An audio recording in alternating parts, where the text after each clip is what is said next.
अध्याय 171 16 Margot Williams wizard tower की छात्रा है और अब उसे छात्रा नहीं माना जाता। उसने बहुत पहले ही अपनी पढ़ाई पूरी कर ली है, लेकिन अभी भी शोध करने के लिए विजार्ड टॉवर में रहती है। ये सिर्फ एक जादूगर का टावर है और जादूगर की केवल दो पहचान होती हैं, या तो गुरु या फिर शिष्य। जहां तक ट्यूटर सहायकों का सवाल है, ये छात्रों के लिए अंशकालिक नौकरी है। प्रोत्साहित करना। रात्रि भोज में मेजबान मार्गोट ने अपने पति के साथ गिलास उठाया और मेहमानों के लिए शराब का गिलास उठाया। टोस्ट समाप्त होने के बाद उनके पति अपने सबसे छोटे बेटे और बेटी के साथ भोज छोड़कर रात्रि भोजन के लिए एक अन्य छोटे रेस्तरां में चले गए और भोज को अर्चनावादियों के एक समूह को दे दिया। मार्गोट को ऐसा लगता था कि वह लंबे समय से इसकी आदी हो चुकी थी। जब उसके पति और बच्चे चले गए तो उसने उनकी तरफ देखा तक नहीं। दोस्तों को अपने आप खाने पीने के लिए आमंत्रित करना। चार्ल्स एक शून्य रिंग नाइट है। आप उसे घर के मुखिया की तरह ही समझ सकते हैं। जोआना ने धीमी आवाज में ड्यूक को समझाया, तो उसे इस तरह का भोज पसंद नहीं है और वह हर टोस्ट के बाद बच्चों को दूर ले जाता है। ड्यूक ने समझ में सिर हिलाया, लेकिन उसने अपने दिल में सोचा कि शायद ये चार्ल्स खुद नहीं था जो मेज से हटना चाहता था, बल्कि मार्गोट नहीं चाहती थी कि वह मेज पर रहे। एक रहस्यवादी के रूप में उसका पति केवल एक शून्य रिंग नाइट है। बेशक शायद वह बहुत ज्यादा सोच रहा था। ड्यूक, आपको आगे की ट्रेनिंग के लिए विलियम्स विजार्ड टॉवर आना चाहिए। हमारे प्रशिक्षक चार्थर रिंग के आर्केन मास्टर हैं जो शेंजियाओ सिटी होटल के चेयरमैन हैं। यहाँ आपका बेहतर विकास होगा। एक आर्केनिस्ट ने अपना गिलास उठाया और ड्यूक की ओर हिलाया। ड्यूक ने उसके साथ अपना गिलास उठाया, उससे हाथ मिलाया और औपचारिकतावश कहा, मुझे कार्ड बनाना अधिक पसंद है और मैं इसे चुनौती देना चाहता हूँ। कार्ड बनाना कोई आसान चुनौती नहीं है। शायद 1 रिंग कार्ड और 2 रिंग कार्ड बनाना सीखना मुश्किल नहीं है, लेकिन 3 रिंग कार्ड बनाने के लिए असाधारण प्रतिभा की आवश्यकता होती है। जहां तक विद्वान की उपाधि प्राप्त करने की बात है, तो ये कठिन है। चुनौतियां कठिनाइयों से आती हैं, है न? ड्यूक मुस्कुराया और विषय बदल दिया।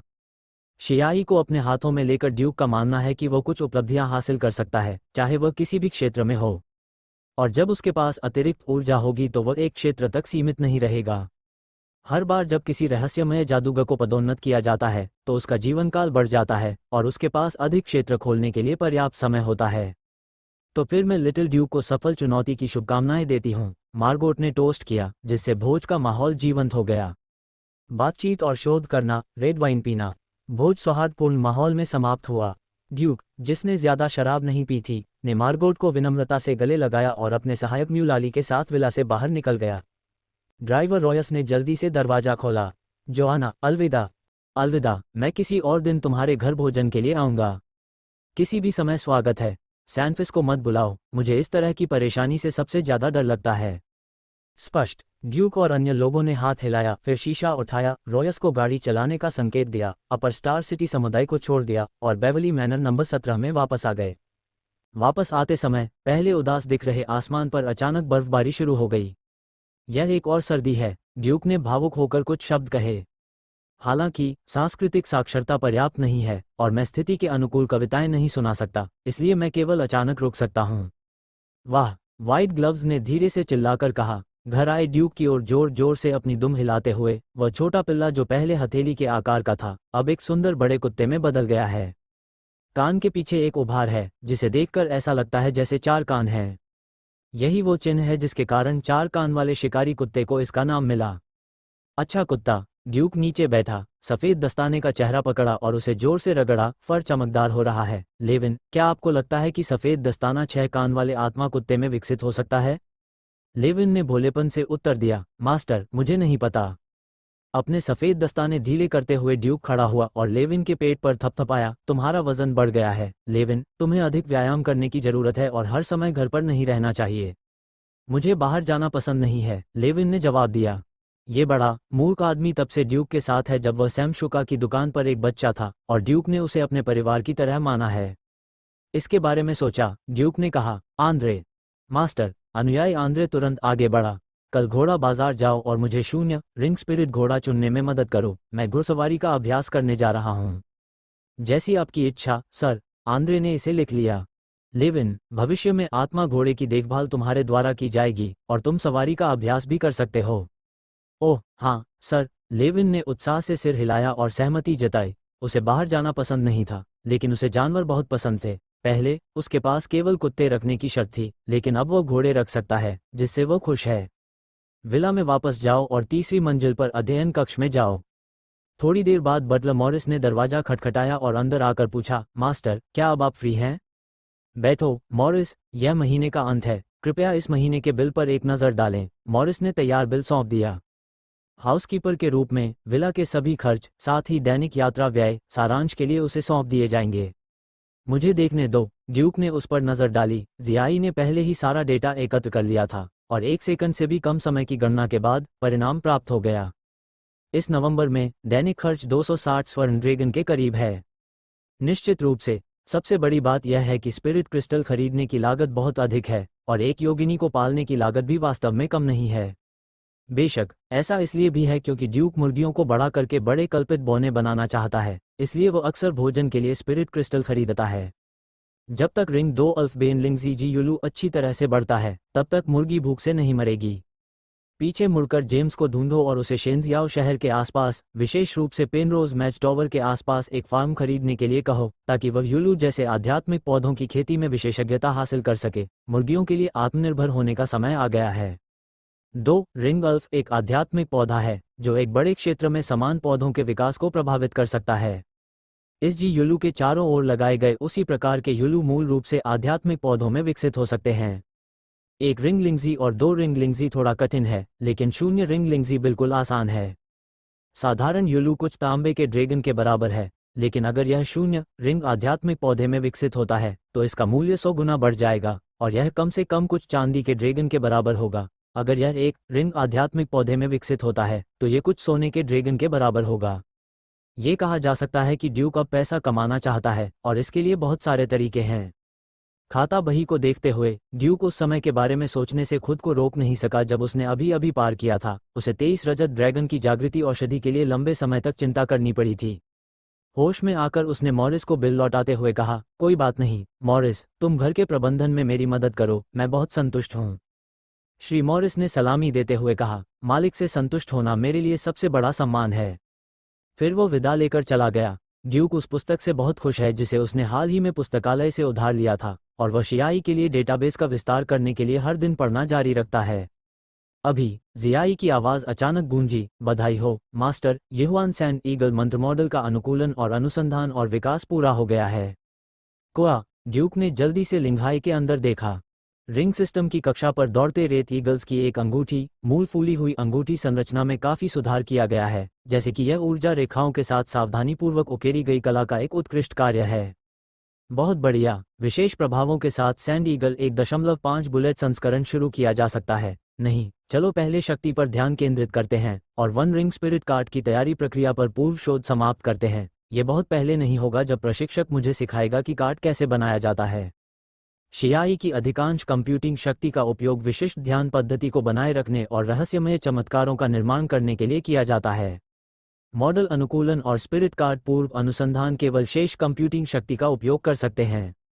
सौभाग्य से ड्यूक की ताकत जितनी अधिक होगी, जियाई का हार्डवेयर स्तर उतना ही मजबूत होगा और इसमें मल्टी थ्रेडेड कार्यों को संभालने की अधिक शक्ति होगी। ठीक है गुरुजी, मैंने आपके लिए एक नई प्रक्रिया शुरू की है। प्रक्रिया 3, 1 रिंग स्पिरिट कार्ड की तैयारी प्रक्रिया पर पूर्व शोध। दिसंबर में पहली बर्फबारी हुई। पेनरोज मैच टॉवर की 5वीं मंजिल पर स्थित प्रयोगशाला में ड्यूक ने स्थिर अवस्था रिंग स्थिति यंत्र में मैच के हाथ का जादुई मॉडल कुशलतापूर्वक चित्रित किया। विषय अनुसंधान समूह के आध्यात्मिक प्रशिक्षुओं ने 2 टीम नेताओं के नेतृत्व में विभिन्न आध्यात्मिक सामग्रियों से परिष्कृत आध्यात्मिक ऊर्जा को मंत्र मॉडल में जोड़ा, बार बार उत्तेजित किया और विभिन्न प्रभावों की तुलना की। इस बार एमरल्ड सी वैली के उद्घाटन के दौरान 2 नए आत्मिक जानवर खोजे गए। मेरे स्वामी, क्या आप उन्हें परियोजना में शामिल करना चाहते हैं? टीम लीडर डेलास ने ड्यूक से पूछा। ड्यूक ने अपना सिर उठाए बिना मंत्र मॉडल का रेखाचित्र बनाना जारी रखा और पूछा, हमने कितने प्रकार के आत्मिक जानवरों को रिकॉर्ड किया है?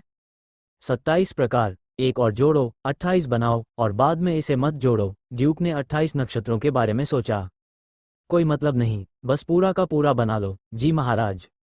जादूगा हाथ प्रयोगों के पहले दौर में कितने प्रकार के आत्मिक जानवरों को पूरा किया गया है? वर्तमान में 7 प्रकार के आत्मिक जानवर हैं और जादूगर के हाथ के प्रभाव की तुलना की गई है। ठीक है, हम 7 प्रकार के आत्मिक जानवरों के लिए एक नया नियंत्रण समूह बनाएंगे जो पूरा हो चुका है, और चलो तुलना करते हैं। रहस्यमय ढालें। ड्यूक ने जादूगर के हाथ के जादुई मॉडल को एक ही बार में अपने हाथ में पूरा कर लिया। इस समूह को मिशेल के लिए छोड़ दें। शोध विषय में दो समूह हैं, एक मैज हैंड के लिए और दूसरा आर्कन शील्ड के लिए। तुलना के लिए आध्यात्मिक सामग्री को उसी रहस्यमय तकनीक में रखें और तुलना की सीमा अपेक्षाकृत संकीर्ण है। हालांकि दो अलग अलग प्रकार की रहस्यमय कलाएं हैं जो एक दूसरे की पुष्टि करती हैं, और आध्यात्मिक ऊर्जा पर आध्यात्मिक सामग्रियों के प्रभाव का डेटा बहुत अधिक व्यापक है। ठीक है, मैं अभी मिशेल को फोन करूंगा। टीम लीडर ड्रास चले गए और टीम लीडर मिशेल दौड़कर आई। महाराज, क्या आप मुझे ढूंढ रहे हैं? आप प्रयोगों का एक और सेट तैयार करते हैं, रहस्यमय ढालों का उपयोग करते हैं और आत्मिक जानवरों की 7 प्रकार की आत्मिक सामग्रियों की तुलना करते हैं जिनकी तुलना पहले ही की जा चुकी है। हाँ, ड्यूक के आदेश के बाद यहाँ पर्याप्त संख्या में जादूगा हाथ मंत्र मॉडलों की रूपरेखा तैयार की गई। इसलिए उन्होंने रहस्यमय ढाल मंत्र मॉडल का रेखाचित्र बनाना शुरू किया। होलोग्राफिक फाइटिंग स्पिरिट स्क्रीन पर आर्कन शील्ड का मंत्र मॉडल जल्दी से प्रक्षेपित किया गया था और प्रक्षेपण के साथ तुलना में ड्यूक ने इसे धैर्यपूर्वक रेखांकित करना शुरू कर दिया। कई असफलताओं के बाद रहस्यमय ढाल के मंत्र मॉडल को सफलतापूर्वक रेखांकित किया गया। होलोग्राफिक बैटल क्यूई शील्ड के साथ मंत्रों का जाप करना बहुत सुविधाजनक है। स्थिर अवस्था रिंग पोजिशनर में चमकते मंत्र मॉडल को देखते हुए ड्यूक को सहज ही उपलब्धि की भावना महसूस हुई। जब आध्यात्मिक ऊर्जा पर उसका नियंत्रण और बेहतर हो जाएगा तो वह स्थिर अवस्था रिंग पोजिशनर की सहायता के बिना सीधे हवा में मंत्र मॉडल की रूपरेखा तैयार करने में सक्षम हो जाएगा और फिर रहस्यमय मंत्र जारी कर सकेगा। उस समय वह वास्तव में रिंग एक आर्केनिस्ट की लड़ाई के तरीकों में महारत हासिल कर लेगा। यिलियन ने प्रयोगशाला में 1 दर्जन से अधिक रहस्यमय ढाल मंत्र मॉडल जोड़े। ड्यूक ने अपनी बाहें फैला दी और शेष प्रयोगों को आध्यात्मिक प्रशिक्षुओं को सौंप दिया। मैंने म्यू लाली द्वारा लाई गई कॉफी ली, एक घूंट लिया और कुछ देर के लिए आश्चर्यों के कमरे में जाने के लिए तैयार हो गया। कुछ ही दिनों में पेनरोज मैच टॉवर की सभी रहस्यमय आश्चर्यजनक संरचनाओं को शियाई द्वारा पुनः निर्मित किया जाएगा। डिंग डोंग, आत्मा सीढ़ी का दरवाजा खुलता है। सैनफिस अंदर था और जब उसने ड्यूक को देखा तो उसने तुरंत संदेशों का आदान प्रदान किया। मैंने अभी हमारे बारे में कुछ सुना है। क्या बात है? ड्यूक ने शांति से पूछा। सैनफिस थोड़ा बातूनी है और वह छोटी छोटी बातों को बड़ा चढ़ाकर कहना पसंद करता है। रोरोया की जांच की जा रही है। उसकी जांच करो। उसकी जांच कौन करता है? ऊपर के लोग। आध्यात्मिक सीढ़ी 17वीं मंजिल पर स्थित कार्यालय में पहुंची और सैनफिस का कार्यालय भी इसी मंजिल पर है। चलते हुए उसने कहा, मुझे लगता है कि वे नंबर 3 कुएं के नीचे निषिद्ध क्षेत्र में आए थे। क्या अंततः कोई इससे निपटने आया है? कौन जानता है, लेकिन लुओया की जांच करना एक अच्छी बात है। हाल ही में मुझे हमेशा लगता है कि वह थोड़ा असामान्य है। हालांकि वह अतीत में थोड़ा घमंडी था, कम से कम वह अभी भी लोगों का इलाज करता था। अब वह अक्सर कार्यालय में ऊब जाता है और बाहर नहीं आ सकता है। भगवान जाने वह क्या कर रहा है। क्वेहाई घाटी और उसके दल की वापसी के बाद से रोरोया स्नो ईगल स्पष्ट रूप से अंतर्मुखी हो गया है तथा उसे महल के लाउंज में शायद ही कभी देखा जाता है। लेकिन ड्यूक को बातचीत करने में कोई दिलचस्पी नहीं है, इसलिए उन्होंने एक दूसरे पर ज्यादा ध्यान नहीं दिया। इसमें कुछ भी गलत नहीं होना चाहिए। शायद शरीर पर किसी प्राचीन दुष्टात्मा ने कब्जा कर लिया है। मैंने पिछले कुछ दिनों में इसके बारे में पूछताछ की है। वास्तव में ऐसे रहस्यवादी लोग हैं जो खंडहरों की खुदाई की प्रक्रिया के दौरान अपना दिमाग खो बैठे हैं। ऐसा कहा जाता है कि ऐसा इसलिए हुआ क्योंकि शरीर पर दुष्टात्मा ने कब्जा कर लिया है। मंगुआंग महाद्वीप एक अज्ञानी महाद्वीप है। हम मनुष्यों के यहाँ पैर रखने से पहले यहाँ कोई सभ्यता नहीं थी। वहाँ खंडहर कैसे हो सकते हैं? तुम क्या जानते हो? शैनफिस मेज पर बैठ गया, गर्व से भरे चेहरे पर। रहस्य नियंत्रण में है। हालांकि हम मनुष्य नहीं हैं, इसका मतलब यह नहीं है कि कोई अन्य बुद्धिमान जातियां नहीं हैं। क्या राक्षसों की कोई सभ्यता नहीं होती? ड्यूक ने अपना सिर हिलाया। मैंने राक्षसों के बारे में बहुत सारी किताबें पढ़ी हैं। राक्षस बुरी चीजों के लिए एक सामान्य शब्द है। राक्षसों की कोई जाति जैसी कोई चीज नहीं है। आप किताबों पर बहुत ज्यादा विश्वास करते हैं। मैं आपसे पूछता हूं, हम इंसान कहाँ से आते हैं? एक द्वीप से। ड्यूक ने भौहें सिकोड़ी। पहले मनुष्य मंगूंग महाद्वीप पर नहीं रहते थे, बल्कि एक द्वीप पर रहते थे जिसे शूरवीरों का स्रोत कहा जाता था। समुद्र पर विजय पाने के लिए शूरवीरों पर भरोसा करें। अंत में पायनियर एक समुद्री नाव में सवार होकर समुद्र पार जंगली भूमि पर पहुंचे। स्टॉर्मविंड साम्राज्य की शुरुआत से पीढ़ी दर पीढ़ी उन्होंने जंगल को जीतना जारी रखा और अधिक रहने योग्य भूमि खोली। बाद में आध्यात्मिक अर्चना की समझ के साथ शूरवीरों के अलावा अर्चनावादियों का भी उदय होने लगा। पुराने और नए सत्ता वर्ग में विभाजन होने लगा। आर्केनिस्टों के एक समूह ने स्टॉर्मविंड साम्राज्य को छोड़ दिया, जंगली जंगल की गहराई में चले गए और आर्केनिस्टों से संबंधित एक राज्य का निर्माण किया, सेवन टावर्स फेडरेशन। आगामी हजारों वर्षों में इस महाद्वीप पर एक के बाद एक मानव साम्राज्य का उदय हुआ। आज तक 18 मानव राष्ट्र हैं। हालांकि जंगली महाद्वीप का अन्वेषण बंद नहीं हुआ है और अभी भी अनगिनत अज्ञात क्षेत्र हैं जो अग्रणी युद्ध के आगमन की प्रतीक्षा कर रहे हैं। हाँ, शूरवीरों के स्रोत के द्वीप से, लेकिन क्या आपने देखा है कि शूरवीरों का स्रोत एक किंवदंती बन गया है और यहाँ तक कि मानव जाति की पैतृक भूमि को स्टॉर्मविंड साम्राज्य में बदल दिया गया है और कोई भी वापस नहीं जाना चाहता है। तो ड्यूक ने पूछा, मुझे लगता है हम मनुष्य राक्षसों के वंशज हो सकते हैं। फफ, ड्यूक ने लगभग अपनी कॉफी थूक दी। नहीं सैनफिस, तुम्हारा अंदाजा थोड़ा ज्यादा पागलपन भरा है। शैनफिस ने गंभीरता से कहा, हंसो मत, मैं गंभीर हूँ। हम मनुष्य वास्तव में राक्षसों के वंशज हो सकते हैं, इसलिए हम राक्षसों द्वारा छोड़े गए खोल से प्रदूषित हैं। मुझे लगता है कि रोरोया अपने पूर्वजों के पास लौट सकता है। ड्यूक इस बात का खंडन करना चाहते हैं कि उन्होंने अपने ज्ञान में ये स्वीकार किया है कि मनुष्य का विकास बंदरों से हुआ है, लेकिन इस पर विचार करने पर पता चला कि ये दुनिया पृथ्वी नहीं है। इसके अलावा पृथ्वी पर बंदरों के विकास का सिद्धांत आवश्यक रूप से सही निष्कर्ष नहीं हो सकता है। सैद्धांतिक रूप से मनघूंग महाद्वीप में मनुष्यों की उत्पत्ति की संभावना सैनफिस द्वारा अनुमान लगाए जाने के बिना नहीं है। इसलिए उन्होंने कहा, यह सिर्फ एक अनुमान है। हाँ, ये वास्तव में मेरा अनुमान है, लेकिन मैंने भविष्य के शोध की दिशा के बारे में पहले ही सोच लिया है। सैनफिस मेज से नीचे कूद पड़ा और एक सख्त इशारा किया। मैं मानव की उत्पत्ति का अध्ययन करना चाहता हूँ और मैं एक जीवन वैज्ञानिक बनना चाहता हूँ। महत्वाकांक्षा, ड्यूक ने अंगूठा दिखाया, लेकिन एक अन्य जीवन विद्वान का ख्याल मन में आया जो जंगल में झोपड़ी का मालिक था, एक रिंग आर्कानिस्ट और जीवन विद्वान बेन्स। लेवल एक आर्केनिस्ट के रूप में उन्हें लाइफ स्कॉलर की उपाधि से सम्मानित किया गया, जो उनकी शोध प्रतिभा को दर्शाता है। लेकिन अंत में वह बिना वापसी के रास्ते पर चला गया, फालिंग पैगोडा से निष्कासित कर दिया गया और अंततः जंगल में बुढ़ापे के कारण उसकी मृत्यु हो गई। सैनफिस अपनी प्रेरणादायक और उच्च महत्वाकांक्षाओं को व्यक्त करने ही वाला था कि म्यूलाली ने दरवाजा खटखटाया और अंदर आ गया। सर, श्री सैनफिस, लॉर्ड विकास के सचिव आए हैं और उन्होंने आपको काम से छुट्टी के बाद रेस्तरां में मिलने के लिए आमंत्रित किया है, ताकि लॉर्ड रोरोआ स्नो ईगल के लिए विदाई पार्टी आयोजित की जा सके, जो मैच टॉवर छोड़ने वाले हैं। रोरोया स्नो ईगल ने पेनरोज मैच टॉवर छोड़ दिया क्योंकि वह आगे की पढ़ाई के लिए रुनवु शहर जा रहा था। विदाई समारोह में यह देखा जा सकता था कि वह मुस्कुराने की कोशिश कर रहे थे। जाहिर है, उनका जाना उन्नत अध्ययन के कारण नहीं था, यह ऊपर के लोगों द्वारा की गई जांच से संबंधित हो सकता है। लेकिन किसी ने खबर नहीं दी। जादूगर टॉवर में रहस्यमय जादूगरों के बीच संबंध अपेक्षाकृत कमजोर है। कोई सच्चा दोस्त नहीं है। स्वाभाविक रूप से कोई भी इस बात की परवाह नहीं करेगा कि वह वास्तव में क्यों चला गया। बस खुशी से खाओ और पियो। बर्फ पिघलने के बाद ड्यूक पुनः स्नैक टाउन चला गया। 6 पैरों वाले कठपुतली जार को ले लो और टूटी तलवार भाड़े के सैनिकों के समूह का पीछा करते हुए क्विहाई घाटी के युद्ध क्षेत्र में जाओ। क्विहाई घाटी की पिछली यात्रा निषिद्ध क्षेत्र में अशांति के कारण बहुत आनंददायक नहीं थी। अतः इस बार जंगल में शिकार खुला था, लेकिन बहुत कम शिकार हुए। पहाड़ भारी बर्फ से ढके हुए थे, आत्मिक जानवर कभी कभार ही बाहर निकलते थे तथा पौधे शीत निद्रा में चले गए थे। हालांकि सीमित संख्या में शिकार अभियानों में ड्यूक को अभी भी अच्छा समय मिला, यहाँ तक कि उसने नज़दीक से एक छोटे से पॉकेट से भी लड़ाई की। एक सुंदर घोड़े पर सवार होकर उन्होंने इंपीरियल ड्रैगन कैवेलरी लांस का अभ्यास किया। महाराज, शूरवीरता में आपकी प्रतिभा अद्वितीय है। जिना ने ड्यूक की ओर देखा, जो अभी भी शुरू में लड़खड़ा रहा था, और घोड़े पर कुछ बार आक्रमण करने के बाद लंबे भाले ने एयरगन को भेद दिया और उसने ईमानदारी से इसकी प्रशंसा की। शूरवीरों की मार्शल आर्ट वर्षों और महीनों पर आधारित होती है और इसे केवल दीर्घकालिक प्रशिक्षण के बाद ही सफलतापूर्वक प्रदर्शित किया जा सकता है। जैसा कि मास्टर आर्कन से अपेक्षा की जाती है, उनकी बुद्धि आकाश में सूर्य की तरह चमकती है और एक दिन हमारी 1 वर्ष की तपस्या से बेहतर है। एक महान शूरवीर ने जिना की प्रशंसा दोहराई।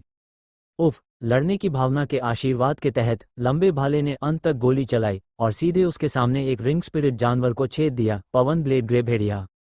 स्पष्टता वृद्ध विंडब्लेड ग्रे वुल्फ ने अपनी आंखें बंद कर लीं, मानो उन्हें राहत मिली हो सकता है कि यह सर्वशक्तिमान भेड़िया राजा हुआ करता था, लेकिन बूढ़ा हो जाने के बाद नए राजा ने इसे पराजित कर दिया और भेड़ियों को अकेले भटकने के लिए छोड़ दिया। अब मुझे और भटकने की जरूरत नहीं है, मेरे स्वामी शक्तिशाली हैं। मेरे स्वामी की जय हो। आपका भाला किसी भी शिकार को भेद सकता है। सेना के चारों ओर खड़े भाड़े के सैनिकों ने ताली बजाकर ड्यूक को जोरदार थप्पड़ मारे। भाले के एक झटके से विंडब्लेड ग्रे वुल्फ जमीन पर गिर गया। ड्यूक ने भाला अपने पीछे फेंका और सटीकता से उसे महान शूरवीर के हाथों में वापस फेंक दिया। बंदूक अच्छी है, वजन से भरपूर है, लेकिन कास्टिंग का स्तर थोड़ा कम है और सिर और पूंछ के वजन को समायोजित करने की आवश्यकता है।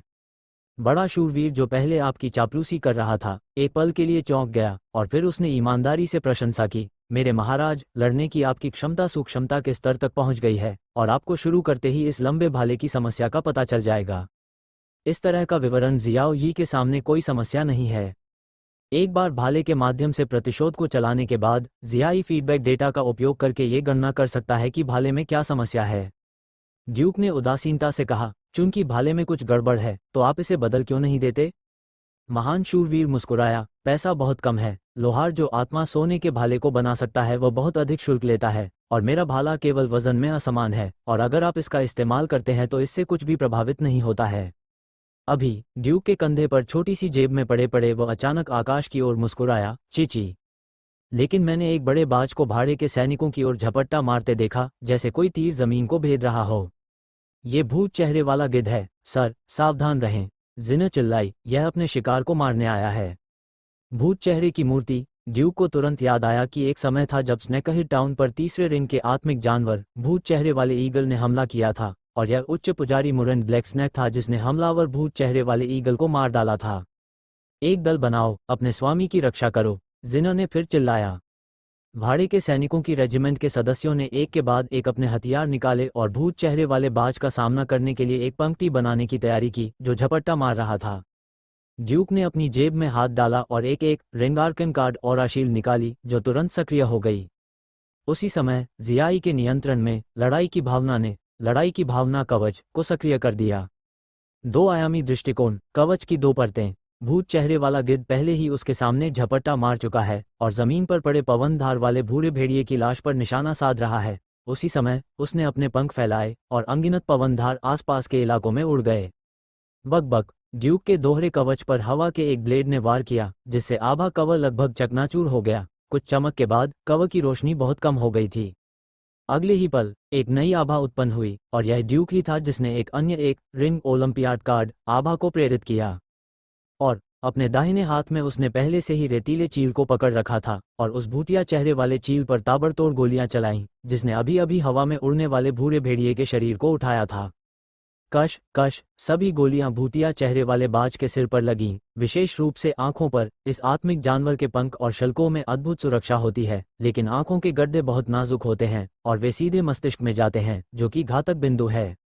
उफ, घोस्ट फेस ईगल की आंखों को सफलतापूर्वक अंधा कर दिया गया तथा कई गोलियां आंखों को भेदते हुए मस्तिष्क में घुस गईं जिससे मस्तिष्क पर घातक चोटें आईं। लेकिन मरने से पहले भूत चेहरे वाला बाज चीखा और अपने पंख बेतहाशा फड़फड़ाने लगा। इसके पंखों के नीचे असंख्य विशाल सियान भंवर वायु समूह बने और पूर्ववर्ती पवन ब्लेडों की तरह उड़ते रहे। पीछे हटना, अनूठा। जियाई ने होलोग्राफिक लड़ाकू क्यूई शील्ड के माध्यम से भूत चेहरे वाली मूर्ति के बारे में सारी जानकारी दे दी है, जिससे ड्यूक को तुरंत ये पता चल गया कि यह एक 2 ring Arkan great wind wheel है जो एक ठोस आर्कन है जिसका उपयोग आमतौर पर भूत चेहरे वाली मूर्तियों द्वारा किया जाता है। उसका दूसरा हाथ पहले से ही उसकी मध्यमा उंगली पर कठपुतली की अंगूठी को सहला रहा था। किसी भी समय 6 पैरों वाले आत्मा कठपुतली जार को नियंत्रित करने के लिए तैयार रहें और 6 यांत्रिक पैरों में जमे 3 रिंग रहस्यमय जादू को मुक्त करें। सौभाग्यवश आत्मिक घोड़ा समय रहते कूद पड़ा, ड्यूक के साथ उड़ गया और एक बड़े पवन चक्र से बच गया। आसपास के भाड़े के सैनिकों ने अब और प्रतिरोध करने के लिए कोई दल बनाने का साहस नहीं किया और वे सब जमीन पर लेट गए या बाईं और दाईं ओर लुढ़क गए। बड़े पवन चक्र द्वारा किए गए हमले के इस दौर को सफलतापूर्वक टाल दिया गया। भूत चेहरे वाले ईगल को अंधाधुंध गोली मारी गई है और रहस्यमयी रिलीज सटीक नहीं है, इसलिए इसे आसानी से चकमा दिया जा सकता है। और चकमा देने के बाद भूत चेहरे वाला चील मरते हुए जमीन पर पड़ा था। अब उसके पास रहस्यमय मंत्रों के तीसरे चक्र या अधिक शक्तिशाली रहस्यमय मंत्रों को छोड़ने की ताकत नहीं थी। हाँ, यदि कोई आत्मिक जानवर आपके पास आता है तो भी आपको सावधान रहना होगा। ड्यूक ने अपने हृदय में सतर्कता बढ़ाई और अपने पहले से कांप रहे हृदय को पीछे खींच लिया। यदि कोई सज्जन व्यक्ति खतरनाक दीवार के नीचे नहीं खड़ा होता है तो भविष्य में इस तरह के शिकार में कम भाग लेना बेहतर है, खासकर तब जब उसने अभी तक रहस्यमय ढाल का आश्चर्य नहीं बनाया है और खुद को बचाने के लिए तुरंत रहस्यमय मंत्र नहीं डाल सकता है। चूंकि भाड़े के सैनिकों का समूह प्रायोजित होता है, इसलिए व्यावसायिक मामलों को पेशेवरों पर ही छोड़ा जा सकता है। महाराज, क्या आप ठीक हैं? जिना ने जल्दी से पूछा। मैं क्या कर सकता हूँ? ड्यूक का चेहरा शांत रहा और उसका स्वर नहीं बदला। भूतिया चेहरे वाले बाज की लाश को अपने साथ ले जाओ और हम वापस चले जाएंगे। बर्फ से ढके पहाड़ों के नीचे कोई शिकार मिलना मुश्किल है। हाँ महाराज, हम तुरंत वापस आ जाएंगे, जैसे ही भाड़े के सैनिकों का समूह वापस लौट रहा था, एक युद्धपोत आकाश में उड़ता हुआ आया, जिसने ड्यूक का ध्यान आकर्षित किया। ये कीस्टन राइज का युद्धपोत नहीं है, यह एक बिल्कुल नया युद्धपोत है। वह नंबर 3 कुआं क्षेत्र है। ये युद्धपोत नंबर 3 कुआं क्षेत्र में जा रहा है। क्या ये हो सकता है कि ऊपर से कोई व्यक्ति निषिद्ध क्षेत्र को हल करने जा रहा है? वो एक आत्मा घोड़े पर सवार होकर भौहें सिकोड़ रहा था। संदेह के साथ भाड़े के सैनिकों से घिरा हुआ वो स्नैकहिट टाउन की ओर वापस भागा। शेषो टाउन में लोगों की भीड़ धीरे धीरे कम होने के संकेत दे रही है।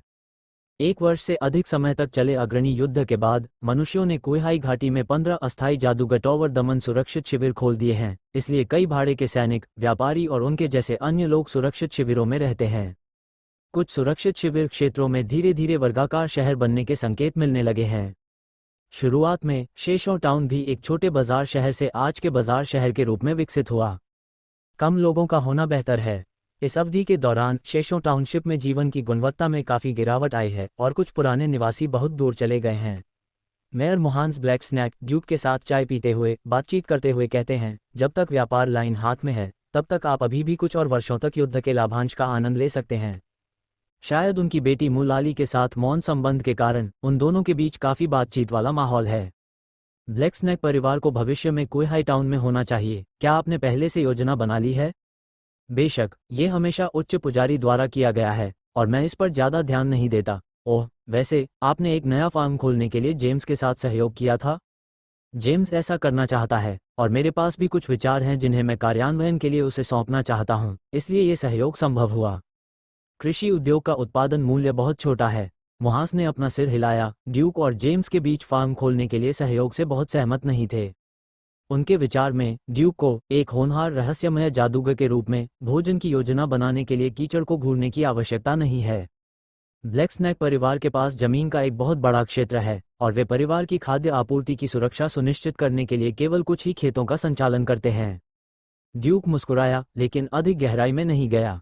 पैसा कमाने के अलावा वह एक अत्यंत महत्वपूर्ण उद्देश्य के लिए एक फार्म चलाता है, जो कि रिंग 2 अल्फ बेनलिंग जी यूलू के विकास के लिए एक अवसर प्रदान करना है।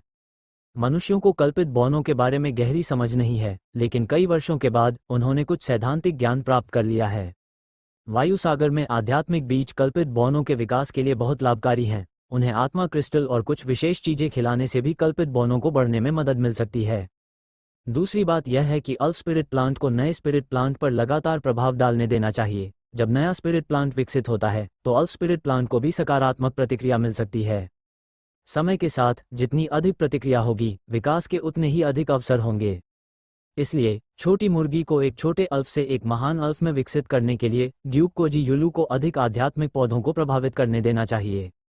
फार्म खोलना शीघ्र प्राप्ति का माध्यम है। दोनों ने सहजता से बातचीत की और इससे पहले कि वे कुछ समझ पाते, वे यूडेमंस के बारे में बात करने लगे। मेयर मोहास, अगर आपको कोई आपत्ति न हो तो आप मुझे अंकल मोहासी कह सकते हैं। मोहासी ने कुछ अर्थपूर्ण शब्दों में कहा। उसकी आंखों में उत्सुकता थी। ड्यूक ने जब ये शब्द सुने तो वह एक क्षण के लिए अचंभित रह गया और फिर उसके चेहरे पर हल्की मुस्कान आ गई। चाचा मोहास, आपका ज्वलंत अजगर से एक प्रेत जानवर में कैसे विकसित हो गया? क्या इसके प्रजनन पर कोई विशेष ध्यान दिया गया है? इस बारे में बोलते हुए मुझे वास्तव में कुछ अनुभव है, म्यूहासी ने हंसते हुए कहा। तुरंत ही उसने अपनी छाती थपथपाई। अगले ही पल उसकी छाती से एक लाल रंग की रोशनी निकली और वह तेजी से 5 मीटर लंबे लाल बोआ कंस्ट्रिक्टर में बदल गई। उसके शरीर का सबसे मोटा हिस्सा एक वयस्क की जांघ जितना मोटा था और वह बेहद दबंग दिख रहा था। ये 2 रिंग वाला प्रेत जानवर, ज्वाला अजगर, पहले से ही शून्य में उड़ सकता है, अपने शरीर को हवा में कुंडलित कर सकता है, ड्यूक को घूर सकता है और बिना रुके संदेश उगल सकता है। ड्यूक के अनुबंधित आत्मा जानवर साथी जियाडो ज्वाला अजगर को देखने के बाद सीधे ड्यूक की पीठ पर छिप गया। भयभीत भी और उत्सुक भी, अपना सिर बाहर निकालकर उसने ध्यानपूर्वक इस भव्य लाल रंग के बोआ कंस्ट्रिक्टर को देखा। अग्नि राजा, अच्छा बनो। मोहास ने हल्के से हाथ हिलाया और ज्वलंत अजगर, जो अभी भी राजसी ढंग से खेल रहा था, ने तुरंत मोहास की बाहों में अपना सिर रख दिया। मुझे उम्मीद नहीं थी कि अग्नि राजा एक प्रेत जानवर में विकसित हो जाएगा। उस समय मैं परिवार का एक साधारण महान शूरवीर था। एक परिवार एक आर्कनिस्ट के रूप में बनाया। ब्लैक स्नैक परिवार के लिए एक महान शूरवीर को कुलपति बनने की अनुमति देना असंभव है, इसलिए मोहास बाहर से योगदान देने के बारे में सोचता है। फायर किंग के साथ मिलकर उन्होंने ब्लैक स्नैक मर्सिनरी कोर में शिकार में भाग लिया और परिवार के लिए संसाधन जुटाए। शिकार के दौरान हमें एक बहुत बड़े संकट का सामना करना पड़ा। अग्नि राजा गंभीर रूप से घायल हो गया, भाड़े के सैनिकों के समूह को भारी नुकसान उठाना पड़ा और मेरा एक पैर भी टूट गया। उस समय मैंने शिकार को मारने की पूरी कोशिश की, लेकिन अग्नि राजा मर रहा था। इसे बचाने के लिए मैंने अपने रक्त को युद्ध ऊर्जा के साथ मिलाकर अग्नि राजा के शरीर में स्थानांतरित करने में संकोच नहीं किया। शायद ये हमारे बीच अनुबंध की शक्ति थी, या शायद यह मेरी भावनाओं के कारण था। अग्नि राजा अंततः बच गया और जल्दी से उत्परिवर्तित हो गया। फिर आपने ये भी देखा कि अग्नि राजा एक प्रेत जानवर में विकसित हो गया और मेरी नाराजगी भी गुणात्मक रूप से बदल गई और मैं एक प्रेत जानवर शूरवीर बन गया। ग्रैंड नाइट्स कुलपति बनने के योग्य नहीं है, लेकिन 2 रिंग यूडेमंस नाइट पहले से ही कुलपति बनने के योग्य है। इस तरह म्यूहंस ब्लैक स्नैक परिवार का नया कुलपति बन गया, साथ ही स्नैक हेड टाउन का मेयर भी बन गया और उसे बैरन ब्लैक स्नैक की उपाधि विरासत में मिली। अफसोस, यह अफसोस की बात है कि परिवार में किसी को भी दूसरे रिंग में पदोन्नत नहीं किया गया है, केवल उच्च पुजारी ही इसे बनाए रखने की कोशिश कर रहे हैं। अगर मुडिस को दूसरे रिंग में पदोन्नत किया जा सकता है तो मैं तुरंत उसे सभी उपाधियां और पद सौंप दूंगा। जब से मैं एक कुलीन बना हूं, मुझे फायर किंग के साथ कंधे से कंधा मिलाकर लड़ते हुए काफी समय हो गया है।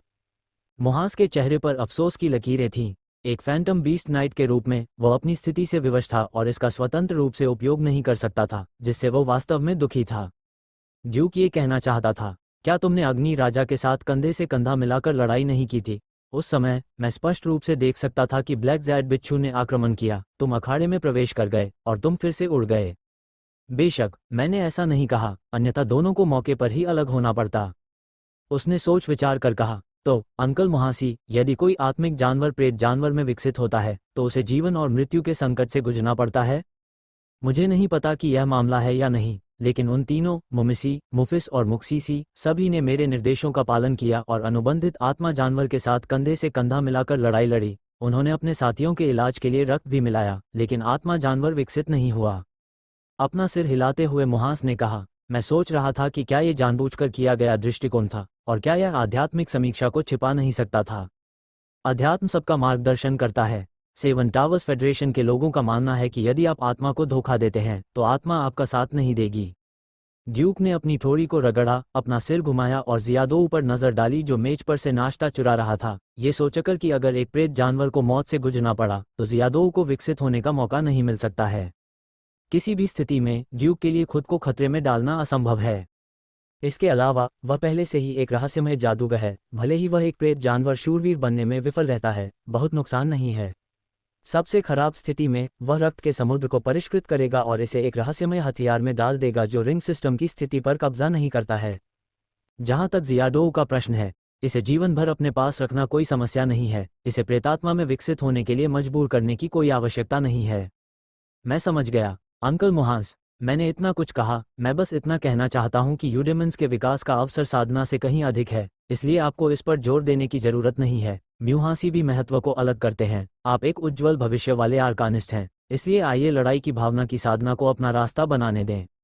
मुझे भी ऐसा ही लगता है। मैंने मुलाली से सुना कि तुम फिर से शिकार पर गए हो। मुझे ज्यादा बोलने के लिए दोष मत दो। तुमने तो कोई रहस्यमयी चमत्कार भी नहीं बनाया है। तुम्हें इस दौरान ज्यादा सावधान रहना चाहिए।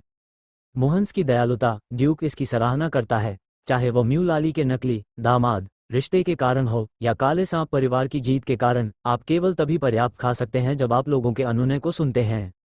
यहाँ तक कि स्थानीय लोगों को भी पता है कि क्या करना है और क्या नहीं। एक समय यात्री के रूप में वह कैसे नहीं समझ सकता था। ऊंचे टॉवर पर सहायक द्वारा बनाई गई कॉफी पीना और कुछ शोध करना, क्या ये जंगल में बदबूदार वातावरण में मौत से लड़ने की तुलना में अधिक आरामदायक और सुखद नहीं होगा? मुहास से बात करने से ड्यूक को यूडेमंस के बारे में थोड़ी अधिक समझ मिली। फिर दोपहर के समय मुहास की पत्नी साशा ने स्वयं भोजन पकाया और ड्यूक मुहास के घर पर गर्म दोपहर के भोजन के लिए रुके। फिर मुहास और उसकी पत्नी ड्यूक को विदा करने के लिए स्टेशन आए। सुश्री साशा ने अपनी बेटी का हाथ पकड़ लिया, अनिच्छा से उसे बहुत कुछ समझाया और मुहास ने कुछ असहायता के साथ ड्यूक को एक व्यंग्यात्मक मुस्कान दी। ड्यूक ने जल्दबाजी में नहीं बल्कि समझदारी से सिर हिलाया। क्या आप एक सिगरेट लेंगे? म्यूहांस ने सिगरेट का एक पैकेट निकाला और पूछा। ड्यूक मना करने ही वाला था कि अचानक उसके पैरों के नीचे की जमीन हिली, जिससे वह लगभग गिर पड़ा और स्टेशन आवाजों से भर गया। भूकंप! भागो, भूकंप आ रहा है। तेज भूकंप के कारण जमीन में एक के बाद एक दरारें पड़ने लगी।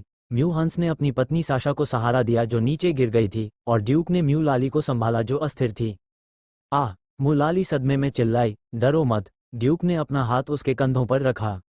मजबूत बाहों में जकड़ी म्यू लाली, जो अभी तक घबराई हुई थी, अचानक शांत हो गई। उसे ऐसा महसूस हो रहा था कि चाहे दुनिया कैसे भी ढह जाए, उससे उसका कोई लेना देना नहीं है। वयस्क मालिक, आसपास मौजूद अनुयायी और सुरक्षाकर्मी तुरंत सुरक्षा के लिए दौड़े। इस चीख ने म्यू लाली को भी होश में ला दिया। उसके चेहरे पर शर्म के 2 गुच्छे उभर आए। उसने बस अपना सिर ड्यूक की बाहों में छिपा लिया, उसे ऊपर उठाने को तैयार नहीं थी। सौभाग्य से भूकंप ज्यादा देर तक नहीं रहा और स्टेशन पर कोई ऊंची इमारत भी नहीं थी, इसलिए भूकंप थमने के बाद भी ज्यादा नुकसान नहीं हुआ। घबराई भीड़ धीरे धीरे शांत हो गई।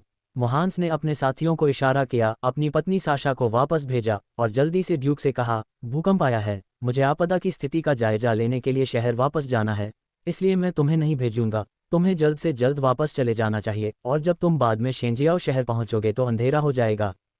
अंकल म्यू हांसी, आप व्यस्त हैं, हम अब जा रहे हैं। ड्यूक ने म्यू लाली को अपनी बाहों में थपथपाया। 15 वर्षीय लड़की घबराहट में उसकी बाहों से छूट गई, फिर अपनी मां की ओर देखा जो उसे देखकर मुस्कुरा रही थी, फिर मुड़ी और ड्यूक के साथ चलने लगी और यूशी क्लथिंग कंपनी की काली बीटल कार में बैठ गई। वाह! काली भरिंग टूटी हुई सड़क पर दौड़ती हुई मार्ग की ओर बढ़ी। सर, भूकंप क्यों आया? म्यू लाली के पास कहने को कुछ नहीं था। वह ड्यूक के सामने अपनी पिछली गलती को छिपाने की कोशिश कर रही थी। भूकंप का कारण बहुत जटिल है। ड्यूक ने उन विदेशी युद्धपोतों के बारे में सोचा जिन्हें उसने पहले देखा था। शायद ये भूकंप निषिद्ध क्षेत्र में लड़ाई के कारण आया था। प्राचीन बुराई का छिलका उतरा हुआ आवरण कल्पना से कहीं अधिक भयानक प्रतीत होता है। हालांकि उन्होंने यह नहीं बताया कि वे क्या सोचते हैं, बल्कि बस इतना कहा, संभवतः भूकंप पृथ्वी की गति के कारण होता है। जब पर्याप्त ऊर्जा जमा हो जाती है तो वह बाहर की ओर निकल जाती है, जिससे भूकंप जैसी घटना होती है। मैं समझ गया। मुलाली ने सिर हिलाया, लेकिन उसकी उलझन भरी आंखों को देखकर यह स्पष्ट था कि वो समझ नहीं पाई थी। शाम को काली बीटल कार पश्चिम स्टेशन पर पहुंची। मार्ग की सुरक्षा के कारण मूल रूप से निजी काली बीटल कारें इकट्ठा होने के लिए स्टेशन पर आएंगी। मार्ग विशेष कार के साथ एक काफिला बनाएंगी और एक साथ रवाना होंगी। कार का अनुसरण करने वाले बड़े शूरवीर की सुरक्षा का आनंद लेंगी। इसके बाद ब्लैक बीटल कार यूशी क्लथिंग कंपनी के पार्किंग स्थल पर वापस आएगी और ड्यूक, म्यू लाली और उसके 2 साथियों को टाइगर कार में ले जाएगा।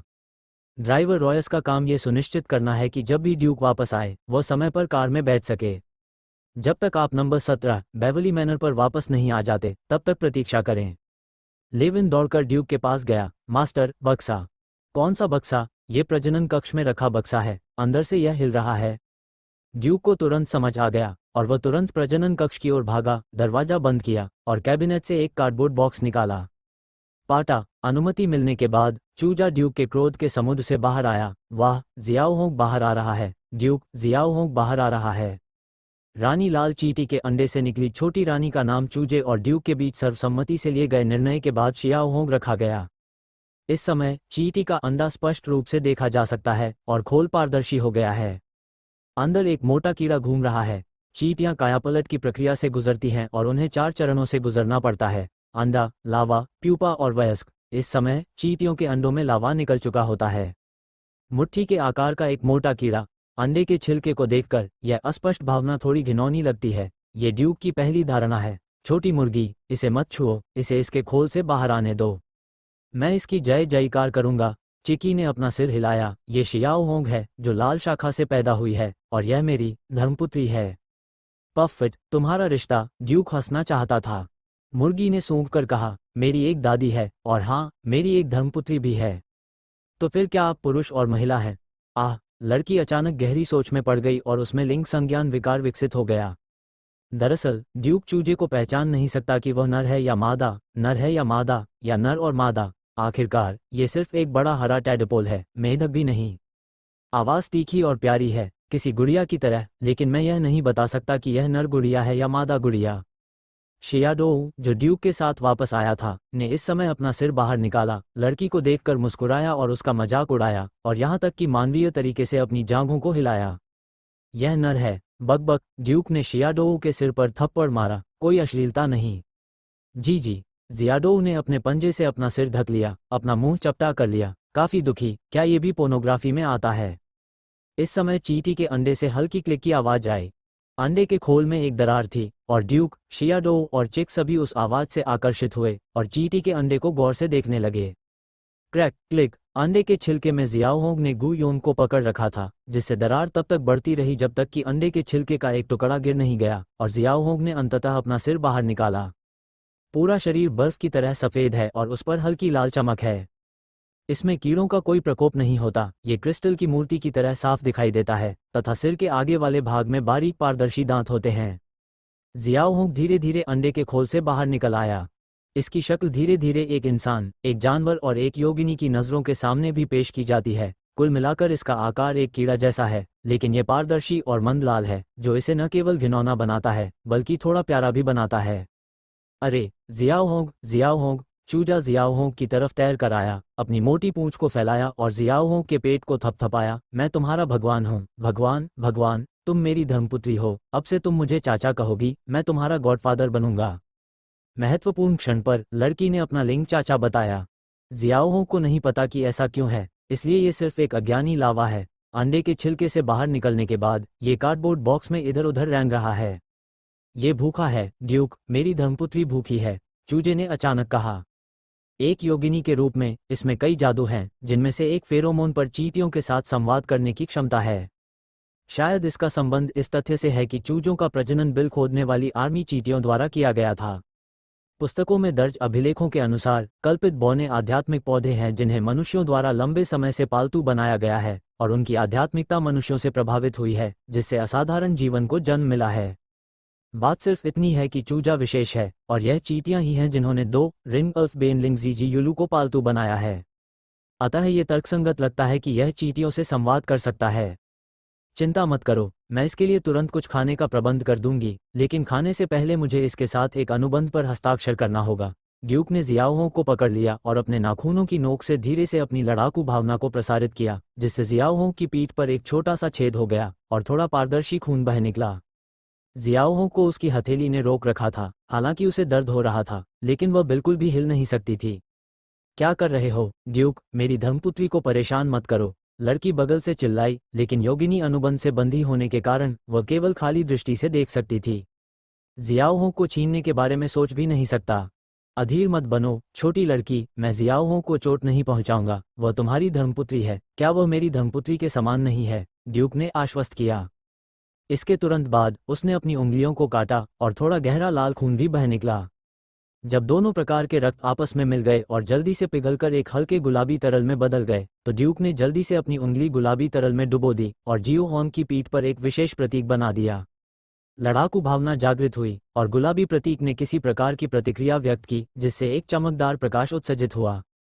जैसे ही प्रकाश बुझ जाता है, गुलाबी प्रतीक भी तुरंत गायब हो गया, जियाओहोंग की पीठ की त्वचा के नीचे छिप गया और यह प्रतीक अब दिखाई नहीं दे रहा था। जियाओहोंग का घाव ठीक हो गया है और ड्यूक की उंगली का घाव भी ठीक हो गया है। लेकिन इस समय ड्यूक स्पष्ट रूप से महसूस कर सकता है कि दिल में रक्त के समुद्र में एक और विशेष संबंध है। ये शियादोऊ के साथ उसके संबंध के समान है। यह एक प्रकार की टेलीपैथी की तरह है, लेकिन इसका आध्यात्मिक स्थानांतरण स्टेशन का प्रभाव नहीं है, अर्थात वह जियाओहोंग के साथ रक्त प्रशिक्षण का अभ्यास नहीं कर सकता है। ड्यूक ने जियाओहोंग के मोटे पेट को रगड़ा, बहुत समय पहले तैयार किया गया भोजन का एक ढेर लाया और उन्हें एक कार्डबोर्ड बॉक्स में डाल दिया।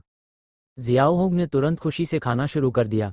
चिक ने यह सब उत्सुकता से देखा। आप जियाओहोंग को अनुबंधित कर रहे हैं, है ना, ड्यूक? चतुर चीची। जब जियाडोऊ ने सुना कि ड्यूक ने एक और आत्मिक जानवर से संपर्क किया है, तो वह तुरंत ईर्ष्यालु और क्रोधित हो गया और ड्यूक पर ध्यान देने से इनकार करते हुए अपना सिर घुमा लिया। चिंता मत करो जियाडोऊ, मैंने तुम्हारे साथ जो अनुबंध किया है वह एक शूरवीर अनुबंध है, और मैंने जियाओहोंग के साथ जो अनुबंध किया है वह एक स्वामी दास अनुबंध है, जो तुम्हारे जितना अच्छा नहीं है। एक आत्मिक प्राणी को अपने जीवन काल में केवल एक बार ही संक्रमित होने का मौका मिलता है। रक्त से जुड़े शूरवीर अनुबंध एक समान अनुबंध है और दोनों पक्षों के बीच कोई स्वामी दास संबंध नहीं है। और जब आप सामान्य समय में अभ्यास करते हैं, तो आप अपने अनुबंध भागीदारों की आध्यात्मिकता को स्थानांतरित कर सकते हैं, संयुक्त रक्त प्रशिक्षण का संचालन कर सकते हैं और एक साथ प्रगति कर सकते हैं। हालांकि ड्यूक और शियाओहोंग ने एक स्वामी दास अनुबंध पर हस्ताक्षर किए, जिसमें ड्यूक स्वामी और शियाओहोंग दास था। यह एक समान विनिमय नहीं है और स्वाभाविक रूप से ये दूसरे पक्ष की आध्यात्मिकता को एक साथ रक्त प्रशिक्षण करने के लिए नहीं जुटा सकता है, लेकिन ये केवल अनुबंधित आत्मा जानवर को नियंत्रित कर सकता है। हालांकि मास्टर स्लेव अनुबंध में नाइट अनुबंध की तुलना में लाभ हैं। नाइट अनुबंध नाइट के खिंचाव के अधीन है और आत्मा जानवर को आगे बढ़ाने की कठिनाई बहुत बढ़ जाती है। उदाहरण के लिए 5 रिंग स्पिरिट बीस्ट का शावक नाइट के साथ अनुबंध करने के बाद अपने पूरे जीवन में 5वीं रिंग की ऊंचाई तक पहुंचने में सक्षम नहीं हो सकता है और 4वीं रिंग तक पहुंचना भी काफी मुश्किल हो सकता है। और यदि 5 रिंग वाले आत्मिक जानवर का बच्चा अनुबंध से प्रभावित होता है और प्रेत जानवर में विकसित हो जाता है तो वह लगभग पूरे जीवन काल के लिए 2 रिंग वाले प्रेत जानवर के स्तर पर ही रुक जाएगा। मास्टर स्लेव अनुबंध में कोई प्रतिबंध नहीं है। 5 रिंग स्पिरिट बीस्ट के शावक प्रेत जानवर की ओर विकसित नहीं होंगे, नहीं उन्हें मास्टर द्वारा नीचे खींचा जाएगा। वे वयस्क के रूप में 5वें रिंग में आगे बढ़ सकते हैं। लाल शाखा चींटी रानी एक दुर्लभ आत्मिक प्राणी है जिसके पास 5 छल्ले होते हैं। ड्यूक ने जियाओहोंग के साथ एक मास्टर स्लेव अनुबंध पर हस्ताक्षर किए और जियाओहोंग के पास अभी भी भविष्य में 5वें रिंग में आगे बढ़ने का अवसर है। चिकन थोड़ा चकित था और आदतन चिल्लाया, मुझे हमेशा लगता है कि आप जियाओहोंग को धमका रहे हैं। ड्यूक, मुझे जियाओ जी का चेहरा दो, मैं जियाओहोंग का गॉडफादर हूँ। हाँ, यह अवश्य दिया जाना चाहिए। ड्यूक हंसा। चीची। जियाडोव ने भी अपना आत्मविश्वास वापस पा लिया। अब ईर्ष्या और गुस्सा नहीं था। जियाओहोंग को खाने में व्यस्त देखकर उसकी श्रेष्ठता की भावना अचानक बढ़ गई। ड्यूक ने हंसते हुए कहा, शियादोव, घमंड मत करो। अगर तुम सच में लड़ना चाहते हो तो तुम शियाओहोंग को नहीं हरा पाओगे, भले ही शियाओहोंग अभी पैदा ही क्यों न हुआ हो। जियाओदोव ने शब्द सुने। जियाओहोंग की ओर अविश्वास से इशारा किया। ची। ड्यूक ने बात करना बंद कर दिया, लेकिन जियाओहोंग और कार्डबोर्ड बॉक्स को तीसरी मंजिल पर बड़ी छत पर ले गया और जब जियाडोव अपनी जगह पर था तो उसने सीधे जियाओहोंग को आदेश दिए। मास्टर दास अनुबंध पूरी तरह से अपने निर्देश जियाओहोंग को दे सकता है। जियाओहोंग, जो अभी भी दावत कर रही थी, ने अपना सिर बेंच पर खड़े जियाडोव की ओर घुमाया और एक रहस्यमय मंत्र बनाने के लिए अपना मुंह खोला। अगले ही पल, एक पल में ही सफेद रेशमी धागों के एक बड़े जाल ने छोटी सी जेब को ढक लिया।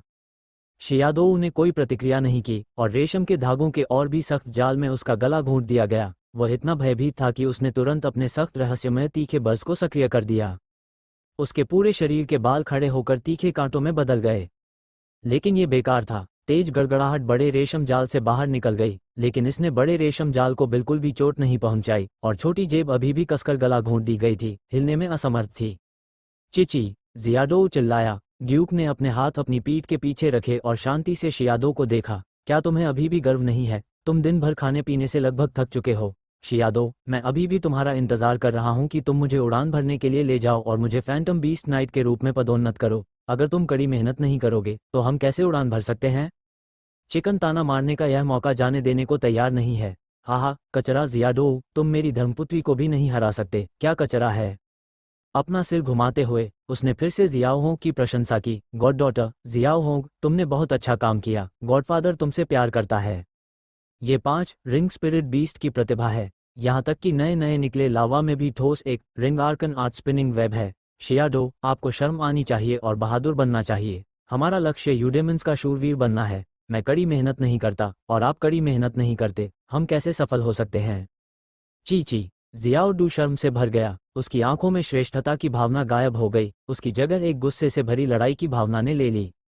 जियाओहोंग ने चुपचाप रहस्यमय मंत्रों को नष्ट कर दिया और फिर भोजन से निपटना जारी रखा। ये सिर्फ एक अज्ञानी चींटी का लावा है। इसका संघर्ष या किसी और चीज से कोई लेना देना नहीं है। ये सिर्फ ज्यादा खाना पीना और जल्दी से बड़ा होना चाहता है। अगले दिन लेविन, जियाओहोंग इसे तुम्हें खिलाएगा और समय पर इसकी भरपाई करेगा। ड्यूक ने लेविन को बुलाया। इसके अलावा जियाडोव कड़ी ट्रेनिंग कर रहा है। जब ये थका हुआ और भूखा हो तो आपको समय पर इसे ताज़ा स्पिरिट बीस्ट मीट से भर देना चाहिए। मैं समझ गया, सर। लेविन ने सिर हिलाया।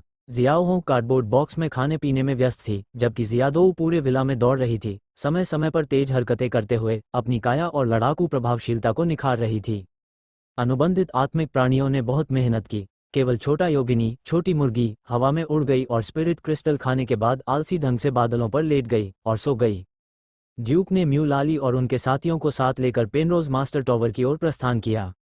काम और अध्ययन का एक नया दिन शुरू करें। महाराज, सचिव लेव्स्की आपको ये बताने आए हैं कि लॉर्ड पेनरोज आपके शोध की प्रगति की जांच करने के लिए प्रयोगशाला में जाएंगे। म्यू लाली कार्यालय में चले गए। कॉफी पीते हुए, अखबार पढ़ते हुए ड्यूक की आरामदायक मुद्रा अपरिवर्तित रही और उसने शांति से सिर हिलाया। मैं समझता हूँ, आप प्रयोगशाला में जाते हैं और प्रशिक्षुओं के 2 समूहों को प्रयोगशाला को जल्दी से साफ करने और उपकरणों को गड़बड़ न करने के लिए कहते हैं। जहाँ तक प्रगति का सवाल है, प्रशिक्षक को दिखाएं कि आपने कौन सा कदम उठाया है। म्यू लाली के चले जाने के बाद ड्यूक ने अपने हाथ में दैनिक शेंजियाओ सिटी रख दिया। वेईवेई ने भावुक होकर कहा। नंबर 3 कुआं क्षेत्र में अस्थायी जादूगर का टॉवर ढह गया। ऐसा लगता है कि कल शेशो टाउन में आया भूकंप वास्तव में निषिद्ध क्षेत्र से संबंधित था। ये सिर्फ एक पिघलता हुआ खोल है, लेकिन यह इतना बड़ा आंदोलन कर सकता है। लोगों को निषिद्ध क्षेत्र के बारे में पता नहीं है। यहाँ तक कि ड्यूक के बारे में भी अब सहजता से बात नहीं की जा सकती। नंबर 3 कुआं क्षेत्र में अस्थायी मैच टावर के ढह जाने के बाद यूनाइटेड टावर की आंतरिक निदेशक सुश्री सुक्तारा अगले दिन व्यक्तिगत रूप से पेनरोज मैच टावर गई। उस समय मौजूद संबंधित कर्मियों से बात की और सीलिंग अनुबंध पर हस्ताक्षर करने और चुप रहने को कहा। आप बहुत भाग्यशाली हैं ड्यूक, न केवल आपको कुएं में एक दिव्य दृष्टि मिली, बल्कि आप सुरक्षित रूप से बच भी गए। सुश्री सुक्तारा एक बुजुर्ग महिला हैं जिनके बाल सफ़ेद हो गए हैं, लेकिन वो पुराने जमाने के नहीं हैं और उन्हें सफ़ेद बालों वाले बच्चों जैसे चेहरे के रूप में वर्णित किया जा सकता है। तो रोरोआ, हमें इस विषय पर बात नहीं करनी चाहिए। माफ़ करें। ड्यूक लगभग भूल गया कि उसने मौन अनुबंध पर हस्ताक्षर किए थे। तो क्या मैं पूछ सकता हूँ श्री लियो वेज, क्या आप सुरक्षित और स्वस्थ हैं? नंबर 3 कुआं क्षेत्र में अस्थायी जादूगर टावर ढह गया और लड़ाई तीव्र रही होगी। सुक्तारा ने मुस्कुराते हुए कहा, वो सुरक्षित और स्वस्थ हैं। मैं इस बात को लेकर निश्चिंत हो सकता हूँ। वह वास्तव में एक होशियार और दयालु बच्चा है। यह अफसोस की बात है कि आप आगे के प्रशिक्षण के लिए मेरे जादूगर टावर में नहीं आना चाहते। कीमिया आपको दुनिया को बेहतर ढंग से समझने में मदद कर सकती है। माथा, ड्यूक को कुछ देर तक समझ में नहीं आया कि वह क्या उत्तर दे। सुश्री सुक्तारा एक 3 रिंग रहस्यमय जादूगर और एक कीमियागर हैं। उन्हें अच्छी समझ वाले युवा रहस्यमय जादूगर बहुत पसंद हैं। इससे पहले फॉलिंग टावर के निदेशक फिलिबेल के माध्यम से ड्यूक को कई बार भर्ती किया गया था। दबाव महसूस मत करो, तुम पेनरोज मैच टावर में अपनी कीमत का एहसास कर सकते हो। मुझे बस थोड़ा अफसोस है, सुक्तारा ने धीरे से कहा। शेंजियाओ सिटी जैसी छोटी जगह में एक उपयुक्त उत्तराधिकारी ढूंढना वास्तव में आसान नहीं है। शेंजियाओ शहर सेवन टावर्स फेडरेशन का एक छोटा सा सीमावर्ती शहर है जो पूरे हेजियाओ नदी क्षेत्र तक फैला हुआ है तथा इसकी जनसंख्या केवल 9 मिलियन है। 9 मिलियन लोग, 371 रहस्यमय स्वामी, अनुपात वास्तव में बहुत भिन्न है। तुम्हें ये जरूर मिलेगा। ड्यूक केवल इस तरह से उत्तर दे सकता था। वो सुक्तारा के पक्ष में होने के कारण कीमिया का अध्ययन करने के लिए प्रतिद्वंद्वी के जादूगर टावर पर नहीं जा सकता था। सुक्तारा ने धीरे से मुस्कुराते हुए कहा, जब आपके पास समय हो तो आप मेरे जादूगर टावर पर आ सकते हैं। यदि आप कीमिया पाठ्यक्रम में भाग लेना चाहते हैं तो मैं इसका भी स्वागत करता हूँ। आपकी उदारता के लिए धन्यवाद। जब मेरे पास समय होगा तो मैं अवश्य जाऊंगा। बातचीत समाप्त करके ड्यूक कार्यालय से बाहर चले गए, अपने कार्यालय में वापस आए और कुछ देर तक चुपचाप अनुबंध की शक्ति का एहसास करते रहे। अनुबंध कई प्रकार के होते हैं। अल्प अनुबंधों में वायु के समुद्र का प्रभुत्व है, नाइट अनुबंधों में रक्त के समुद्र का प्रभुत्व है और निश्चित रूप से अधिक आध्यात्मिक अनुबंधों में आत्माओं के समुद्र का प्रभुत्व है। यह अनुबंध आध्यात्मिकता के अनुप्रयोग जैसा लगता है, जो अनिश्चित आध्यात्मिकता को गुणात्मक पहलू देता है, जिससे अनुबंध के दोनों पक्ष बाध्य हो जाते हैं। यह आध्यात्मिकता के लिए एक निश्चित मार्गदर्शन है, ड्यूक ने अपने दिल में सोचा। अध्यात्म हर चीज का मार्गदर्शन करेगा जो मूलतः इस संसार का सत्य बन गया है। बात बस इतनी है कि आध्यात्मिक मार्गदर्शन अव्यवस्थित, स्वतःस्फूर्त और आदिम है, और अनुबंध इस आध्यात्मिकता को नियंत्रित करने और इसे मार्गदर्शन की एक व्यवस्थित, निष्क्रिय और तर्कसंगत दिशा देने का है। हालांकि मनुष्य के पास साधन सीमित हैं और वह वास्तव में सत्य को पलट नहीं सकता। ये सत्य का प्रतिनिधित्व करने वाली इस मुफ्त सवारी को लेने जैसा है तथा अपने उपयोग के लिए आध्यात्मिक मार्गदर्शन के एक छोटे से अंश को गुप्त रूप से प्राप्त करना है। सुश्री सुक्तारा पेनरोज मास्टर ताडो तक ही सीमित नहीं रहीं। यूनाइटेड टावर के आंतरिक निदेशक के रूप में उसे बहुत सी चीज़ों से निपटना पड़ता है और उसे कीमिया का अध्ययन करने के लिए समय निकालना पड़ता है, इसलिए बर्बाद करने के लिए ज़्यादा समय नहीं है। सुश्री सुक्तारा के जाने के बाद पेनरोज, जो देरी से आए थे, ने छात्रों की परियोजनाओं की प्रगति की जांच करने के लिए विभिन्न प्रयोगशालाओं का निरीक्षण जारी रखा। जब ड्यूक के विषय की जांच की गई तो लगभग दोपहर के भोजन का समय हो चुका था। आपने प्रयोग के लिए रहस्यमय कलाओं के 2 सेट स्थापित किए हैं? हाँ गुरुजी, अब आपको जादूगर के हाथ और रहस्यमय ढाल को उकेरने में काफ़ी कुशल होना चाहिए। पेनरोज ने एक स्थिर अवस्था रिंग पोजिशनर का निरीक्षण किया, अंदर के नाजुक मंत्र मॉडल को देखा और स्वीकृति की एक झलक दिखाई। ऊर्जा सर्किट बहुत ही सहज है और यह एक बार में ही हो जाता है। अभ्यास से सिद्धि मिलती है। मंत्र मॉडल बनाना और उकेरना कठिन नहीं है। कठिन नहीं है। पेनरोज ने ड्यूक की ओर देखा और छात्र की बातों से बहुत असहमत थे। ऐसा मत सोचो कि 2 स्पेल मॉडल याद करने के बाद ये स्पेल मॉडल बनाने जितना आसान है। तुम प्रतिभाशाली हो, लेकिन तुम्हें तथ्यों को पहचानना चाहिए। ओह ठीक है, ड्यूक मुस्कुराया। पेनरोज ने उनकी असहमति देखी और तुरंत एक खाली स्थिर अवस्था संचारक की ओर इशारा करते हुए कहा, अब तीसरे मंत्र मॉडल को बनाने और उकेरने का प्रयास करो और मैं देखूंगा कि क्या ये तुम्हारे लिए सचमुच आसान है। ड्यूक ने जब ये देखा तो उसने मना नहीं किया। गुरुजी, आप मुझसे कौन सी रहस्यमय कला बनवाना चाहते हैं? क्या मैं अभी भी चुन सकता हूँ? खैर, मैं मूल रूप से आश्चर्य के कमरे में जादू मॉडल के बारे में निश्चित हूँ। ड्यूक ने अपनी बात पूरी नहीं की। हालांकि उन्होंने वंडर रूम की प्रतिकृति का मॉडलिंग पूरा कर लिया है। शियाई ने सफलतापूर्वक सभी 36 प्रकार की आश्चर्यजनक संरचना वाली इमारतों को रिकॉर्ड किया और उन्हें एक एक करके मोटे मॉडल में सरलीकृत किया, जो रहस्यमयता को उजागर करने के लिए पर्याप्त है। इसके अलावा उन्होंने स्वयं एक रिक्त स्थिर अवस्था रिंग पोजिशनर पर प्रयोग किया है, जो मूल रूप से 36 मंत्र मॉडलों के सफल चित्रण और उत्कीर्णन की गारंटी दे सकता है। हे, पेनरोज ड्यूक के विस्तार से क्रोधित था। चूंकि तुम इतने प्रतिभाशाली हो, इसलिए मैं तुम्हारे लिए एक कठिन परीक्षा लूंगा। अब तुम ब्रह्म के रहस्यमयी जादू के मॉडल को बना और उकेर सकते हो। पहले स्तर का ब्रह्म कार्ड भी कार्ड बनाने वाले के स्तर को मापने का एक मानक है। प्रथम स्तरीय रहस्यमय कला ब्रह्म कई प्रथम स्तरीय रहस्यमय कलाओं में सबसे जटिल मंत्र मॉडल संरचना है। एक ring spirit card illusion card मूल रूप से एक खराब कार्ड निर्माता और एक उत्कृष्ट कार्ड निर्माता के बीच विभाजन बिंदु है। यहाँ तक कि एक काल्पनिक कार्ड भी अच्छी तरह से नहीं बनाया जा सकता है और 2 रिंग स्पिरिट कार्ड बनाना मूल रूप से असंभव है। ड्यूक ने सिर हिलाया और कहा, तो फिर मैं कोशिश करूंगा। कोशिश करो, मैं तुम्हें 10 मौके दूंगा। अगर सफल हुए तो तुम वाकई काबिल हो, अगर असफल हुए तो ये सबक याद रखना, घमंड मत करना। पेनरोज ने उदासीनता से कहा, मैंने कई प्रतिभाशाली आर्केनिस्ट देखे हैं, लेकिन कार्ड बनाने के क्षेत्र में बहुत कम सफल होते हैं। बोलने के बीच ड्यूक ने पहले ही मानसिक कलम उठा ली है और खाली स्थिर अवस्था रिंग पोजिशनर में वह आसानी से और मुक्त हस्त से उन ऊर्जा रेखाओं की रूपरेखा बनाता है जो मुड़ती और घूमती हैं। ड्यूक होलोग्राफिक स्क्रीन पर इल्यूजन आर्कन के जादुई मॉडल का प्रक्षेपण स्पष्ट रूप से प्रस्तुत किया गया है। उसे केवल प्रक्षेपित चित्रकला मार्ग का अनुसरण करने और मानसिक कलम की नोक की मनोवैज्ञानिक आउटपुट शक्ति में महारत हासिल करने की आवश्यकता है, और फिर वह चित्र के अनुसार मंत्र मॉडल को आकर्षित और उकेर सकता है। पेनरोज, जो एक तरफ बैठा था, की आंखों में पहले तो तिरस्कार का भाव था। उसे घमंडी छात्रों से सबसे ज्यादा नफरत थी।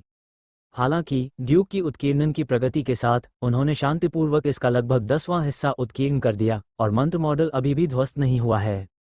पेनरोज की भौहें थोड़ी सिकुड़ गईं, उनकी आंखों में तिरस्कार का भाव थोड़ा कम हो गया। थोड़ी देर बाद ड्यूक ने पहले ही ड्राइंग का 5वां हिस्सा बना लिया था और स्पेल मॉडल अभी भी ढहा नहीं था। उसकी शक्ल देखकर लगता था कि वह शांत और स्थिर था, मानो वो वास्तव में कोई चित्र बना रहा हो। पेनरोज ने चुपचाप सांस ली। एक और क्षण बीता और मंत्र मॉडल का लगभग आधा भाग तैयार हो चुका था, जिसमें कई कठिन स्ट्रोक भी शामिल थे। पेनरोज की आंखों में कोई तिरस्कार नहीं था, बल्कि थोड़ी घबराहट थी। मुझे डर है कि थोड़ी सी लापरवाही के कारण ड्यूक का खेल का दूसरा भाग अधूरा रह जाएगा। एक कार्ड बनाने वाले विद्वान के रूप में मेरे अंदर मंत्र मॉडलों के सफल चित्रण और उत्कीर्णन के लिए एक मजबूत बाध्यता की भावना है, और मैं किसी भी परिणाम को लापरवाही से बर्बाद होते हुए नहीं देख सकता। आधा 3 5वां 5 छठा पेनरोज का जुनूनी बाध्यकारी विकार सक्रिय नहीं हुआ। ड्यूक ने पेन पकड़ने में 10 मिनट से ज्यादा समय लिया और स्थिर अवस्था पर्यावरण डिवाइस पर इल्यूजन आर्कन के मंत्र मॉडल को सफलतापूर्वक उकेरा। मानसिक कलम नीचे रख दो। अपना माथा पोंछते हुए, जिस पर पसीना नहीं था, ड्यूक पेनरोज की ओर मुड़ा। श्रीमान, सौभाग्य से मैं शर्मनाक नहीं हूं। मंत्र मॉडलों के इतने बड़े समूह को चित्रित करना और उत्कीर्ण करना वास्तव में थका देने वाला काम है। स्थिर अवस्था पर्यावरण सूचक में सफलतापूर्वक प्रकाशित किए गए ब्रह्म मंत्र मॉडल को देखते हुए पेनरोज को अपने सामने मौजूद युवा रहस्यवादी की पुनः जांच करनी पड़ी। ड्यूक को 16 वर्ष की आयु में आर्कानिस्ट के पद पर पदोन्नत किया गया था तथा उन्होंने आगे के प्रशिक्षण के लिए अपना स्वयं का जादूगटाव चुना। पेनरोज वास्तव में बहुत खुश नहीं थे। बेशक उन्हें होनहार छात्रों को पढ़ाना पसंद है, लेकिन सिर्फ धारणा में प्रतिभा होना कुछ साबित करने के लिए पर्याप्त नहीं है। कुछ रहस्यमय जादूगर हैं जो पहले ही चक्र में अपनी बुद्धि खो देते हैं। एक मूर्ख रहस्यवादी की तरह दिखने वाले ऐसे बहुत कम लोग हैं जिन्हें महान रहस्यवादी के रूप में पदोन्नत किया जा सकता है। कई बार एक आध्यात्मिक प्रशिक्षु को रहस्यमय गुरु के रूप में पदोन्नत किया जा सकता है, जो स्वयं एक आध्यात्मिक विकल्प, एक प्रकार का मार्गदर्शन दर्शाता है। आध्यात्मिक कृपा से सुअर आकाश में उड़ सकते हैं, आध्यात्मिक कृपा के बिना ड्रैगन भी समुद्र तट पर मर जाएंगे। अतः ड्यूक का भविष्य उसकी दृष्टि में अन्य आर्कानिस्टों के समान ही है और इसमें कुछ भी विशेष नहीं है। उसकी स्वीकृति की तो बात ही छोड़िए। आर्केनियन स्वामी आते हैं और चले जाते हैं और जादूगर टॉवर यहाँ खड़ा है। उन्होंने बहुत से रहस्यमयी गुरुओं को यहाँ अध्ययन करने के लिए आते और दुखी होकर लौटते देखा है। कार्ड बनाने के क्षेत्र में समान विचारधारा वाले बहुत कम लोग हैं। हाँ, इस समय पेनरोज को अचानक एहसास हुआ कि ड्यूक वास्तव में कार्ड बनाने के क्षेत्र में कुछ उपलब्धियां हासिल करने में सक्षम हो सकता है। 2 महीने और यहाँ तक कि 1 महीने से अधिक समय तक मंत्र मॉडल बनाना और उकेरना भी शुरू कर दिया। 3 मंत्र मॉडल के चित्रण और उत्कीर्णन में महारत हासिल करने में सक्षम हो जाएगा। ये स्मृति, कलम पकड़ने की यह प्रतिभा वास्तव में कई लोगों को पार करती है। एक क्षण में आश्चर्य दूर हो गया और पेनरोज का स्वर शांत रहा। हाँ, आपने 3 मंत्र मॉडलों में सफलतापूर्वक महारत हासिल कर ली है और आपने निजी तौर पर बहुत अभ्यास किया है ना? मैंने कुछ बार अभ्यास किया है। अभ्यास तो अभ्यास ही है, बार बार अभ्यास क्या होता है? पेनरोज ने युवक को मात देने का निश्चय किया। जादू के मॉडल बनाने और उकेरने में शीघ्रता से महारत हासिल करने का अर्थ है कि आपके पास कार्ड बनाने की एक निश्चित प्रतिभा है, लेकिन यह मत भूलिए कि किसी भी प्रतिभा को साकार करने के लिए पसीना बहाना पड़ता है। मैं समझता हूँ, गुरु। ड्यूक इस वाक्य से सहमत हुआ। हालांकि वो आसानी से मंत्र मॉडल बना और बना सकता है, ये भी कई दिनों तक शियाई के साथ उसकी कड़ी मेहनत का फल है। शियाई पसीना बहाने के लिए जिम्मेदार है और वह श्रम के फल का आनंद लेने के लिए जिम्मेदार है। यह अच्छा है अगर आप इसे समझ सकते हैं और अन्य मंत्र मॉडलों को निजी तौर पर न छोड़ें। आपको अधिक मंत्र मॉडलों का अभ्यास करना चाहिए। सहज ज्ञान में मंत्र मॉडलों को खींचने और उकेरने का अभ्यास करने से न केवल आप रहस्यमय मंत्रों को जल्दी से डाल पाएंगे, बल्कि कार्ड बनाने के लिए एक ठोस आधार भी तैयार होगा। हाँ, ठीक है, दोपहर हो गई है, चलो लंच करने चलते हैं। पेनरोज ने ड्यूक को फिर से पीटा और अपने हाथ पीठ के पीछे करके 5वीं मंजिल पर स्थित प्रयोगशाला से बाहर निकल गया। ड्यूक को उसकी थोड़ी छूने दो। ऐसा लगता है कि मैंने अपने प्रशिक्षक से कहा था कि मैं 36 प्रकार के रहस्यमयी मंत्रों के लिए मंत्र मॉडल बना और उकेर सकता हूँ, है ना? क्या वह भूल गया या जानबूझकर भूल गया? इसकी चिंता मत करो। तुम अपने गुरु के साथ किस बात पर झगड़ रही हो? मैं दिखावा करने वाला व्यक्ति नहीं हूँ। चुप रहना ही सबसे अच्छा है। और प्रथम स्तर के केवल 36 रहस्यमय मंत्र हैं। वर्तमान में 7 टावर्स फेडरेशन के ऑफा टावर में आधिकारिक तौर पर 1462 प्रकार की प्रथम स्तरीय रहस्यमय कलाएं शामिल हैं और 100 से अधिक प्रकार की सामान्य रूप से उपयोग की जाने वाली कलाएं हैं। ड्यूक का मानना है कि उसे कम से कम 100 से अधिक सामान्य और आमतौर पर इस्तेमाल की जाने वाली एक रिंग रहस्यमय कलाएं सीखनी चाहिए। चलो इस साल कम प्रोफाइल रखें और रहस्यमय चमत्कारों का निर्माण करने का प्रयास करें। अगले साल, यदि आपके पास खाली समय है, तो अन्य जादूगर टावरों पर जाएं, उन आश्चर्यजनक कमरों को चुनें जो पेनरोज जादूगर टावरों में नहीं हैं, और जियाई के डेटाबेस में उन सभी रहस्यमय कलाओं का मॉडल बनाएं। विषय की शोध प्रगति की जांच करें और बस पास कर दें। ड्यूक ने सोचा था कि वह शांति से नए साल की पूर्व संध्या का इंतजार कर सकता है, लेकिन उसने कभी नहीं सोचा था कि विकास उसे ढूंढने में उसकी मदद करेगा। कार्यालय में मैंने स्वयं ड्यूक के लिए एक कप चाय बनाई। ड्यूक, क्या आप हाल ही में व्यस्त रहे हैं? अच्छी तरह से पर्याप्त। ठीक है, यह इस तरह है। प्रशिक्षक ने मुझे आपको स्पिरिट कार्ड बनाने का तरीका सिखाने के लिए समय निकालने के लिए कहा। मैंने मूल रूप से अगले साल आपको कार्ड बनाने का तरीका सिखाने की व्यवस्था करने की योजना बनाई थी। जाहिर है, आपके हालिया प्रदर्शन ने प्रशिक्षक को प्रभावित किया है, इसलिए प्रशिक्षक ने मुझे आपको अभी कार्ड बनाना सिखाने के लिए कहा। अब मुझे कार्ड बनाना सिखाओ। ड्यूक को आश्चर्य हुआ। वह कार्ड बनाना सीखने के योग्य था, इससे पहले कि वह सबसे सरल शोध विषय को भी पूरा कर लेता। विकास ने जो बताया उसके अनुसार मेंटर पेनरोज उनसे बहुत संतुष्ट हैं। ड्यूक ने अपने बेहतरीन प्रदर्शन के बारे में सोचा। शायद ऐसा इसलिए था क्योंकि कुछ दिन पहले जब उसने प्रोजेक्ट की जांच की थी, तो उसने भ्रम पैदा करने वाले मॉडल को सफलतापूर्वक बनाया और उकेरा था। उसने मन ही मन सोचा, लगता है प्रशिक्षक यह नहीं भूले हैं कि मैंने कहा था कि मैं 36 रहस्यमयी कलाओं के लिए मंत्र मॉडल बना और तराश सकता हूँ। उस समय यह अनुमान लगाया गया था कि मेंटर पेनरोज को डर था कि वह पद छोड़ने में सक्षम नहीं होंगे, इसलिए उन्होंने जानबूझकर 36 रहस्यमय कलाओं को नज़रअंदाज कर दिया। लेकिन मैंने अपने दिल में ड्यूक की प्रतिभा को पहचान लिया है। 1 या 2 महीने के भीतर 36 मंत्र मॉडलों को याद कर लेना और उन्हें उकेरना कोई साधारण प्रतिभा नहीं है। इसीलिए विकास को पहले ही निर्देश दे दिया गया था कि वह अपने सहायक को कार्ड बनाना सिखा दे। क्या अब तुम पढ़ाई करने के लिए तैयार नहीं हो? सहायक विकास ने मित्रतापूर्ण मुस्कान के साथ पूछा। उसे नहीं पता था कि ड्यूक क्या सोच रहा था। बेशक मैं ऐसा करूंगा। फिर आप प्रतिदिन दोपहर में 3 घंटे का समय निकालिए और मेरे पास आकर कार्ड बनाना सीखिए। हाँ, दाऊजू, वैसे चलो शाम को काम से छुट्टी के बाद साथ में ड्रिंक करते हैं। मेरी एक पोती है जो एक नाइट के रूप में बहुत प्रतिभाशाली है। वह पहले से ही रिंग एक नाइट पर हमला कर रही है। मैं चाहता हूं कि वह तुम्हारी रक्षक बने। सहायक विकास ने मुस्कुराते हुए कहा।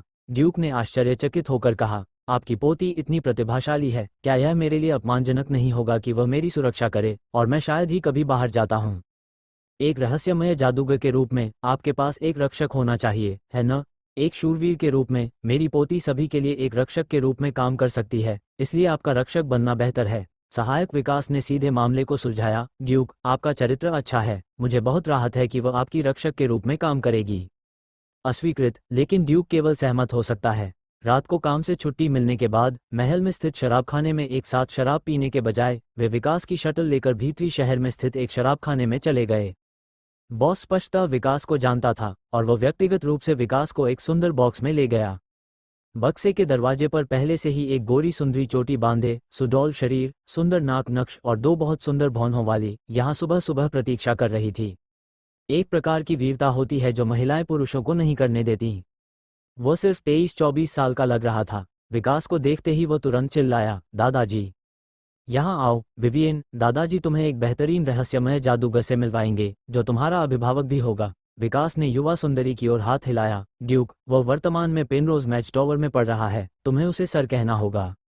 विवियन की आंखों में कुछ प्रतिरोध था, लेकिन फिर भी वो गंभीरता से ड्यूक को सलाम करने के लिए नीचे झुकी। मास्टर ड्यूक, विवियन आपको मेरा अभिवादन भेजती है। सुश्री विवियन, नमस्ते, ड्यूक ने सरलता से उत्तर दिया। विकास ने अचानक अपनी पोती को अपना रक्षक बना लिया, जिससे ड्यूक को बहुत आश्चर्य हुआ। हालांकि विवियन से मिलने और यह जानने के बाद कि दूसरे पक्ष का रवैया अच्छा है, वो अभी भी काफी संतुष्ट है। ड्यूक, चलो पहले बॉक्स में प्रवेश करें, और विवियन ने पहले ही भोजन और पेय का ऑर्डर दे दिया है। विकास मुस्कुराया और ड्यूक को बॉक्स में ले आया। पियो और बातें करो। अगले दिन विवियन 17 तारीख को रिपोर्ट करने के लिए बेवली मैनर आई और आधिकारिक तौर पर ड्यूक की यात्रा की सुरक्षा करने वाली उसकी पहली गार्ड नाइट बन गई। बेशक जब ड्यूक शेंजियाओ शहर में सक्रिय था तो उसे हर समय विवियन की जरूरत नहीं थी। अब आप रिंग एक नाइट बनने के महत्वपूर्ण दौर में हैं, इसलिए आपको रिपोर्ट करने के लिए हर दिन मनों में आने की जरूरत नहीं है। अपने स्वयं के साधना में व्यस्त रहना महत्वपूर्ण है।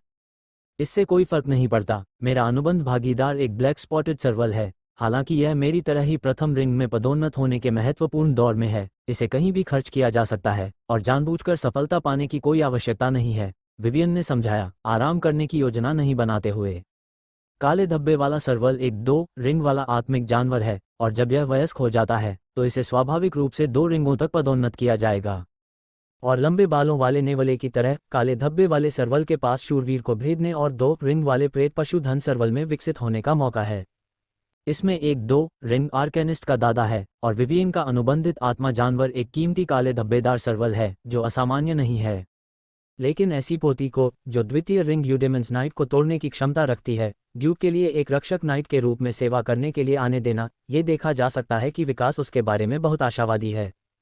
मुझे तुम्हारे लिए एक अलग निवास की व्यवस्था करनी चाहिए थी, लेकिन अब मेरे पास केवल एक गार्ड है, इसलिए तुम अस्थायी रूप से यहाँ रहोगे। ड्यूक ने विवियन के लिए एक कमरे की व्यवस्था की। तुम्हारे टूटने के बाद पहला काम मुझे एक गार्ड नाइट टीम बनाने में मदद करना है। विवियन एक पल के लिए हिचकिचाया, लेकिन जल्दी से सहमत हो गया। हाँ मेरे स्वामी, मैं कुछ दिनों के लिए यहाँ रहूंगा।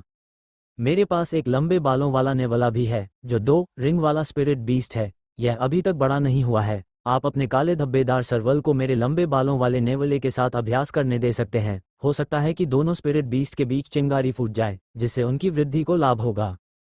हाँ ठीक है। जीवन के संदर्भ में मॉरिस और उनके हाउसकीपर आपकी हर चीज की व्यवस्था करने में मदद करेंगे। ड्यूक के समझाने के बाद वो कार से काम पर चला गया। आज कार्ड बनाना सीखने का उनका पहला दिन है और वह अभी भी बहुत उत्साहित हैं। जियाई ने एक रिंगलिंग कार्ड की तैयारी प्रक्रिया पर पूर्व अनुसंधान पूरा कर लिया है और अब उसे कार्ड बनाने की प्रक्रिया को लोड करने के लिए केवल एक अवसर की आवश्यकता है। फिर ड्यूक अपने स्वयं के स्पिरिट कार्ड बना सकता है और उन्हें पैसे के लिए बेच सकता है।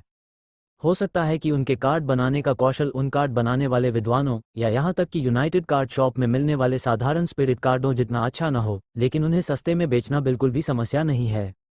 हर कार्ड निर्माता के पास खर्च करने के लिए पैसा है।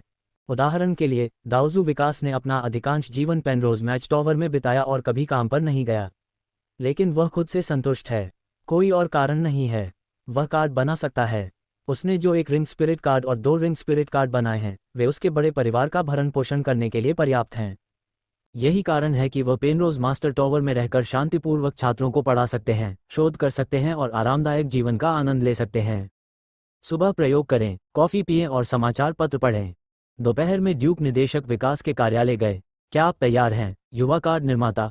सहायक विकास ने मुस्कुराते हुए कहा, यह एक बिल्कुल नया क्षेत्र है। यह अच्छी तरह से तैयार है। फिर हम पढ़ाना शुरू करेंगे। आप पदोन्नति से पहले एक कार्ड रिपेयर थे, है ना? जाहिर है आप कई स्पिरिट कार्ड के संपर्क में रहे हैं और आप विपरीत दिशा के मंत्र मॉडल से बहुत परिचित हैं। हाँ, तो क्या आप जानते हैं कि इन मंत्र मॉडलों को कैसे खींचा जाता है और एक पतले कार्ड में कैसे संपीड़ित किया जाता है? सहायक विकास ने एक प्रश्न पूछा। ड्यूक ने सिर हिलाया और फिर से अपना सिर हिलाया। मैं स्थिर अवस्था रिंग पोजिशन में मंत्र मॉडल को खींचने और उकेरने के लिए कहना चाहता हूं और फिर इसे स्पिरिट कार्ड में संपीड़ित करना चाहता हूं, लेकिन जाहिर है कि यह इतना आसान नहीं होगा, अन्यथा कोई भी आर्कनिस्ट अपना स्पिरिट कार्ड बना सकता है। सिद्धांत रूप में ये गलत नहीं है। सभी रहस्यमय मास्टर्स, जब तक वे रहस्यमय जादू को जारी करना जानते हैं, उनके पास स्पिरिट कार्ड बनाने का आधार है। विराम। ड्यूक की गहन निगाहों के सामने सहायक विकास ने एक स्पिरिट कार्ड टेबल पर रखा, लेकिन वास्तव में स्पिरिट कार्ड बनाना काफ़ी जटिल है। हमें पहले एक खाली स्पिरिट कार्ड की आवश्यकता है और फिर इसकी सामग्री के बारे में जानकारी प्राप्त करनी है और सामग्री की पूर्व निर्धारित ऊर्जा रेखा के मार्ग का अनुसरण करना है। ये स्पिरिट कार्ड एक खाली स्पिरिट कार्ड है तथा इस पर अंगूठी का कोई पैटर्न नहीं है।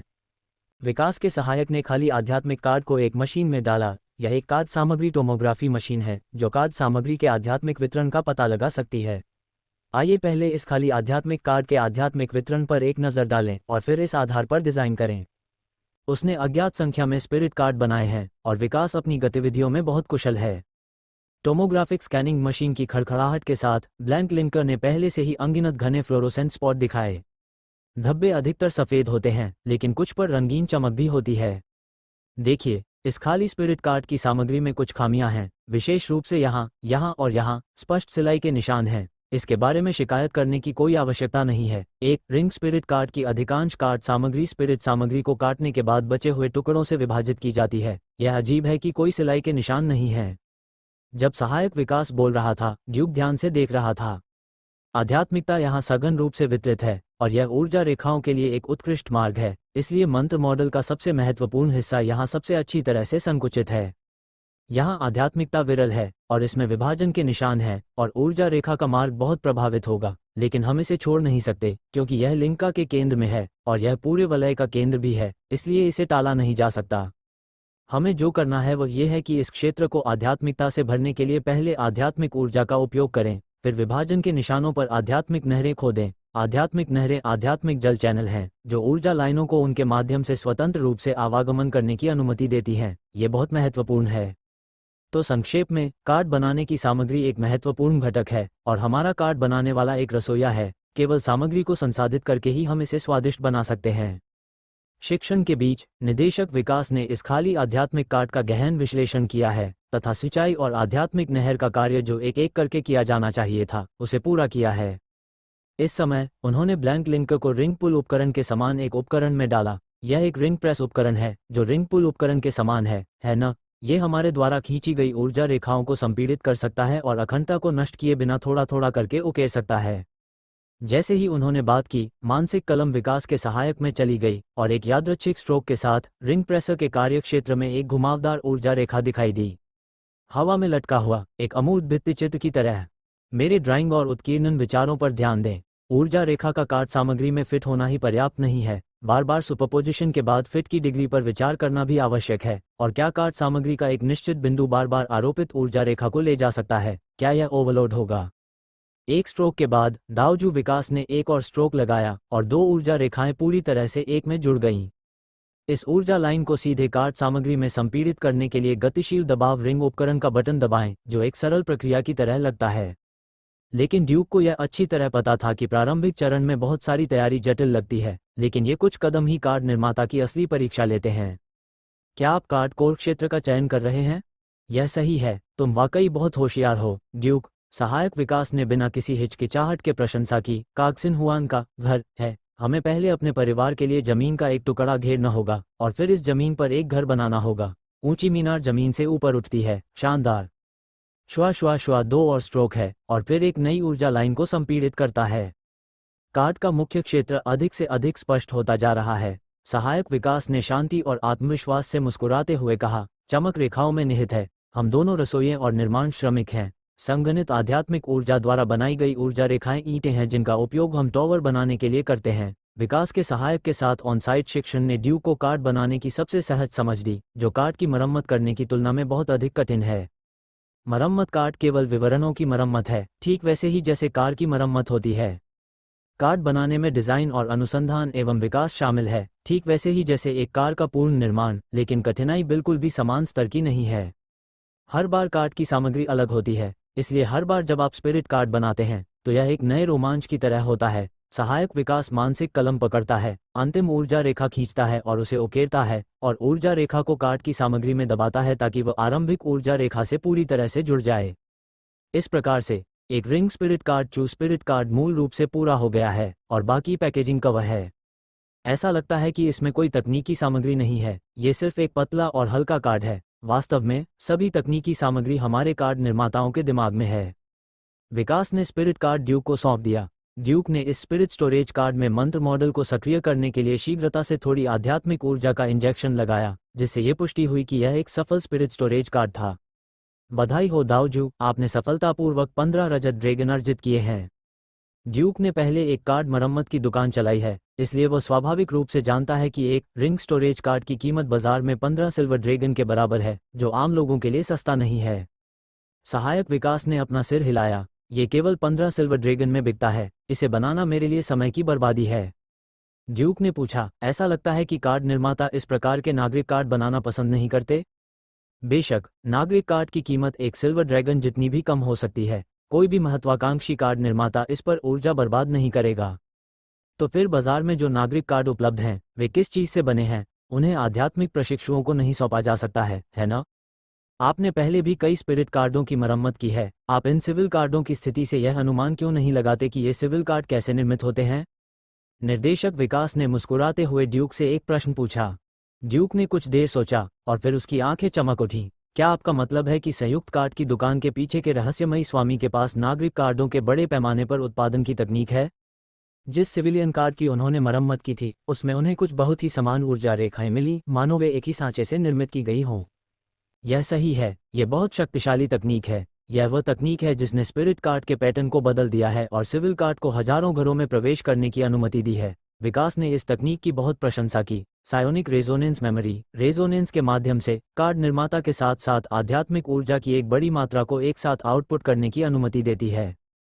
संक्षेप में, आध्यात्मिक अनुनाद स्मृति का अर्थ है कि जब एक कार्ड निर्माता एक आत्मा कार्ड बनाता है, तो उसके पास हर समय उसकी आध्यात्मिक ऊर्जा को रिकॉर्ड करने के लिए उपकरणों का एक सेट होगा, और फिर एक एकीकृत प्रारूप में आत्मा कार्ड के उत्पादन को पूरा करने के लिए उसकी गतिविधियों की प्रतिलिपि बनाएगा। ड्यूक ने इसे समझा और संदेह में पूछा, कार्ड की सामग्रियां अलग अलग हैं और आध्यात्मिक वितरण भी अलग है। आध्यात्मिक ऊर्जा उत्पादन के एकीकृत मोड को कैसे अनुकूलित किया जाए? मैंने ये तकनीक नहीं देखी है, लेकिन प्रशिक्षक यूनाइटेड कार्ड शॉप का सलाहकार है, उसने ये तकनीक देखी है। सबसे पहले, कार्ड सामग्री को समान रूप से निर्मित किया जा सकता है ताकि यह सुनिश्चित हो सके कि आध्यात्मिक वितरण लगभग समान है, और फिर आध्यात्मिक वितरण की जांच करने और समान लेआउट वाली कार्ड सामग्री का चयन करने के लिए आध्यात्मिक प्रशिक्षुओं को सौंप दिया जाता है। यूनाइटेड कार्ड शॉप्स ने प्रमुख शहरों में निम्न स्तरीय स्मार्ट कार्ड बाजार पर लगभग एकाधिकार कर लिया है, विशेष रूप से नागरिक उपयोग वाले स्मार्ट कार्डों पर, जो मूलतः यूनाइटेड कार्ड शॉप्स द्वारा उत्पादित किए जाते हैं। उन्हें बड़ी संख्या में नागरिक कार्ड का उत्पादन करने की आवश्यकता होती है, इसलिए बड़ी संख्या में कार्ड सामग्रियों के बीच समान आध्यात्मिक लेआउट के साथ कार्ड सामग्रियों का एक बैच इकट्ठा करना आसान होता है। जब इसे कार्ड निर्माता को चित्र बनाने के लिए सौंप दिया जाता है, तो ये साइकोनिक अनुनाद स्मृति का उपयोग करके एक समय में बड़ी संख्या में मंत्र मॉडल बना और उकेर सकता है। आपके पास जितनी अधिक कार्ड सामग्री होगी, आप एक समय में उतने ही अधिक आध्यात्मिक कार्ड उकेर सकेंगे, तथा आध्यात्मिक अनुनाद स्मृति का मूल्य उतना ही अधिक होगा। तो आप समझ सकते हैं, छोटे स्थानों पर विकसित कार्ड निर्माताओं को या तो अंततः यूनाइटेड कार्ड शॉप द्वारा भर्ती किया जाएगा, या वे रहस्यमय कार्ड बनाने के लिए केवल उच्च स्तरीय मार्ग अपना सकते हैं, और वे उच्च स्तरीय रहस्यमय कार्ड हैं। विकास मुस्कुराया और आगे बोला, 2 स्तरीय कार्ड बनाना दर्जनों 1 स्तरीय कार्ड बनाने से अधिक लाभदायक है। मंत्र मॉडल जितना जटिल होगा, कार्ड सामग्री के आध्यात्मिक वितरण की आवश्यकताएं उतनी ही अधिक होंगी, और आध्यात्मिक अनुनाद स्मृति प्रौद्योगिकी की आवश्यकताओं को धीरे धीरे पूरा करना मुश्किल होगा। विकास ने आत्मसंतुष्ट भाव से इतलाते हुए कहा, तो भले ही संयुक्त कार्ड स्टोर पूरे निम्न स्तरीय स्पिरिट कार्ड बाजार पर एकाधिकार कर ले, फिर भी हम कार्ड निर्माता केवल उच्च स्तरीय कार्डों पर निर्भर रहकर अच्छा जीवन जी सकते हैं। अच्छा, ऐसा है। ठीक है, आज हम इन बुनियादी कार्डों को बनाना सिखाएंगे। इन तकनीकों को कम मत समझो, ये तुम्हारे लिए लंबे समय तक अध्ययन करने के लिए पर्याप्त है, विकास ने स्पष्ट रूप से महसूस करते हुए कहा। जहां तक बुनियादी कार्डों के ऊपर थोड़े अधिक जटिल स्पिरिट कार्डों की बात है, प्रत्येक तकनीक के लिए वर्षों की कड़ी मेहनत की आवश्यकता होती है। विकास ने जो सिखाया वह केवल सबसे बुनियादी स्पिरिट कार्ड बनाने की तकनीक थी। ऊर्जा रेखा के लिए कच्चे माल के रूप में अतिरिक्त आध्यात्मिक सामग्रियों की आवश्यकता नहीं होती है तथा उत्पादन को पूरा करने के लिए केवल अर्चनावादी की अपनी आध्यात्मिक ऊर्जा का ही उपयोग किया जा सकता है। ये बहुत मुश्किल नहीं लगता है ना? शियाई ड्यूक अपने कार्यालय में वापस आया और कार्ड बनाने के उपकरण के एक सेट के लिए आवेदन किया। इनमें सबसे महत्वपूर्ण है कार्ड मटीरियल टोमोग्राफी मशीन और प्रेशरिंग उपकरण। मास्टर, शियाई को स्पिरिट कार्ड बनाने की तकनीक निर्धारित करने के लिए सिमुलेशन प्रयोगों की आवश्यकता है। क्या यह बहुत कठिन नहीं है? तो फिर चलो कोशिश करते हैं। ड्यूक ने एक खाली स्पिरिट कार्ड निकाला। सटीक रूप से कहें तो यह सिर्फ एक कार्ड सामग्री थी। इसे कार्ड मटीरियल टोमोग्राफी मशीन में डाला और इसमें आध्यात्मिकता के वितरण को जल्दी से स्कैन किया। साथ ही शियाई ने आध्यात्मिक समुद्र में इस कार्ड मटीरियल की 3D छवि भी बनाए। और शक्ति को जुटाना शुरू करें और गणना करें कि कार्ड सामग्री पर मंत्र मॉडल को कैसे आकर्षित और उकेरा जाए।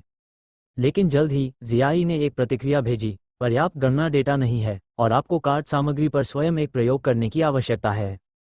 खैर, क्या केवल गणना पर ही भरोसा नहीं किया जा सकता? ड्यूक को थोड़ा आश्चर्य हुआ। कार्ड बनाने से पहले उन्होंने बाजार में कार्ड बनाने से संबंधित सभी पुस्तकें पढ़ी और उन्हें शियाई के डाटाबेस में दर्ज कर लिया। यद्यपि इन पुस्तकों में वास्तविक कार्ड निर्माण तकनीक का विवरण नहीं है, तथापि इनमें मंत्र मॉडलों पर काफ़ी विस्तार से जानकारी दी गई है। विशेष रूप से ड्राइंग और उत्कीर्णन मंत्र मॉडल के कौशल और सिद्धांतों में जियोई लंबे समय से कुशल है।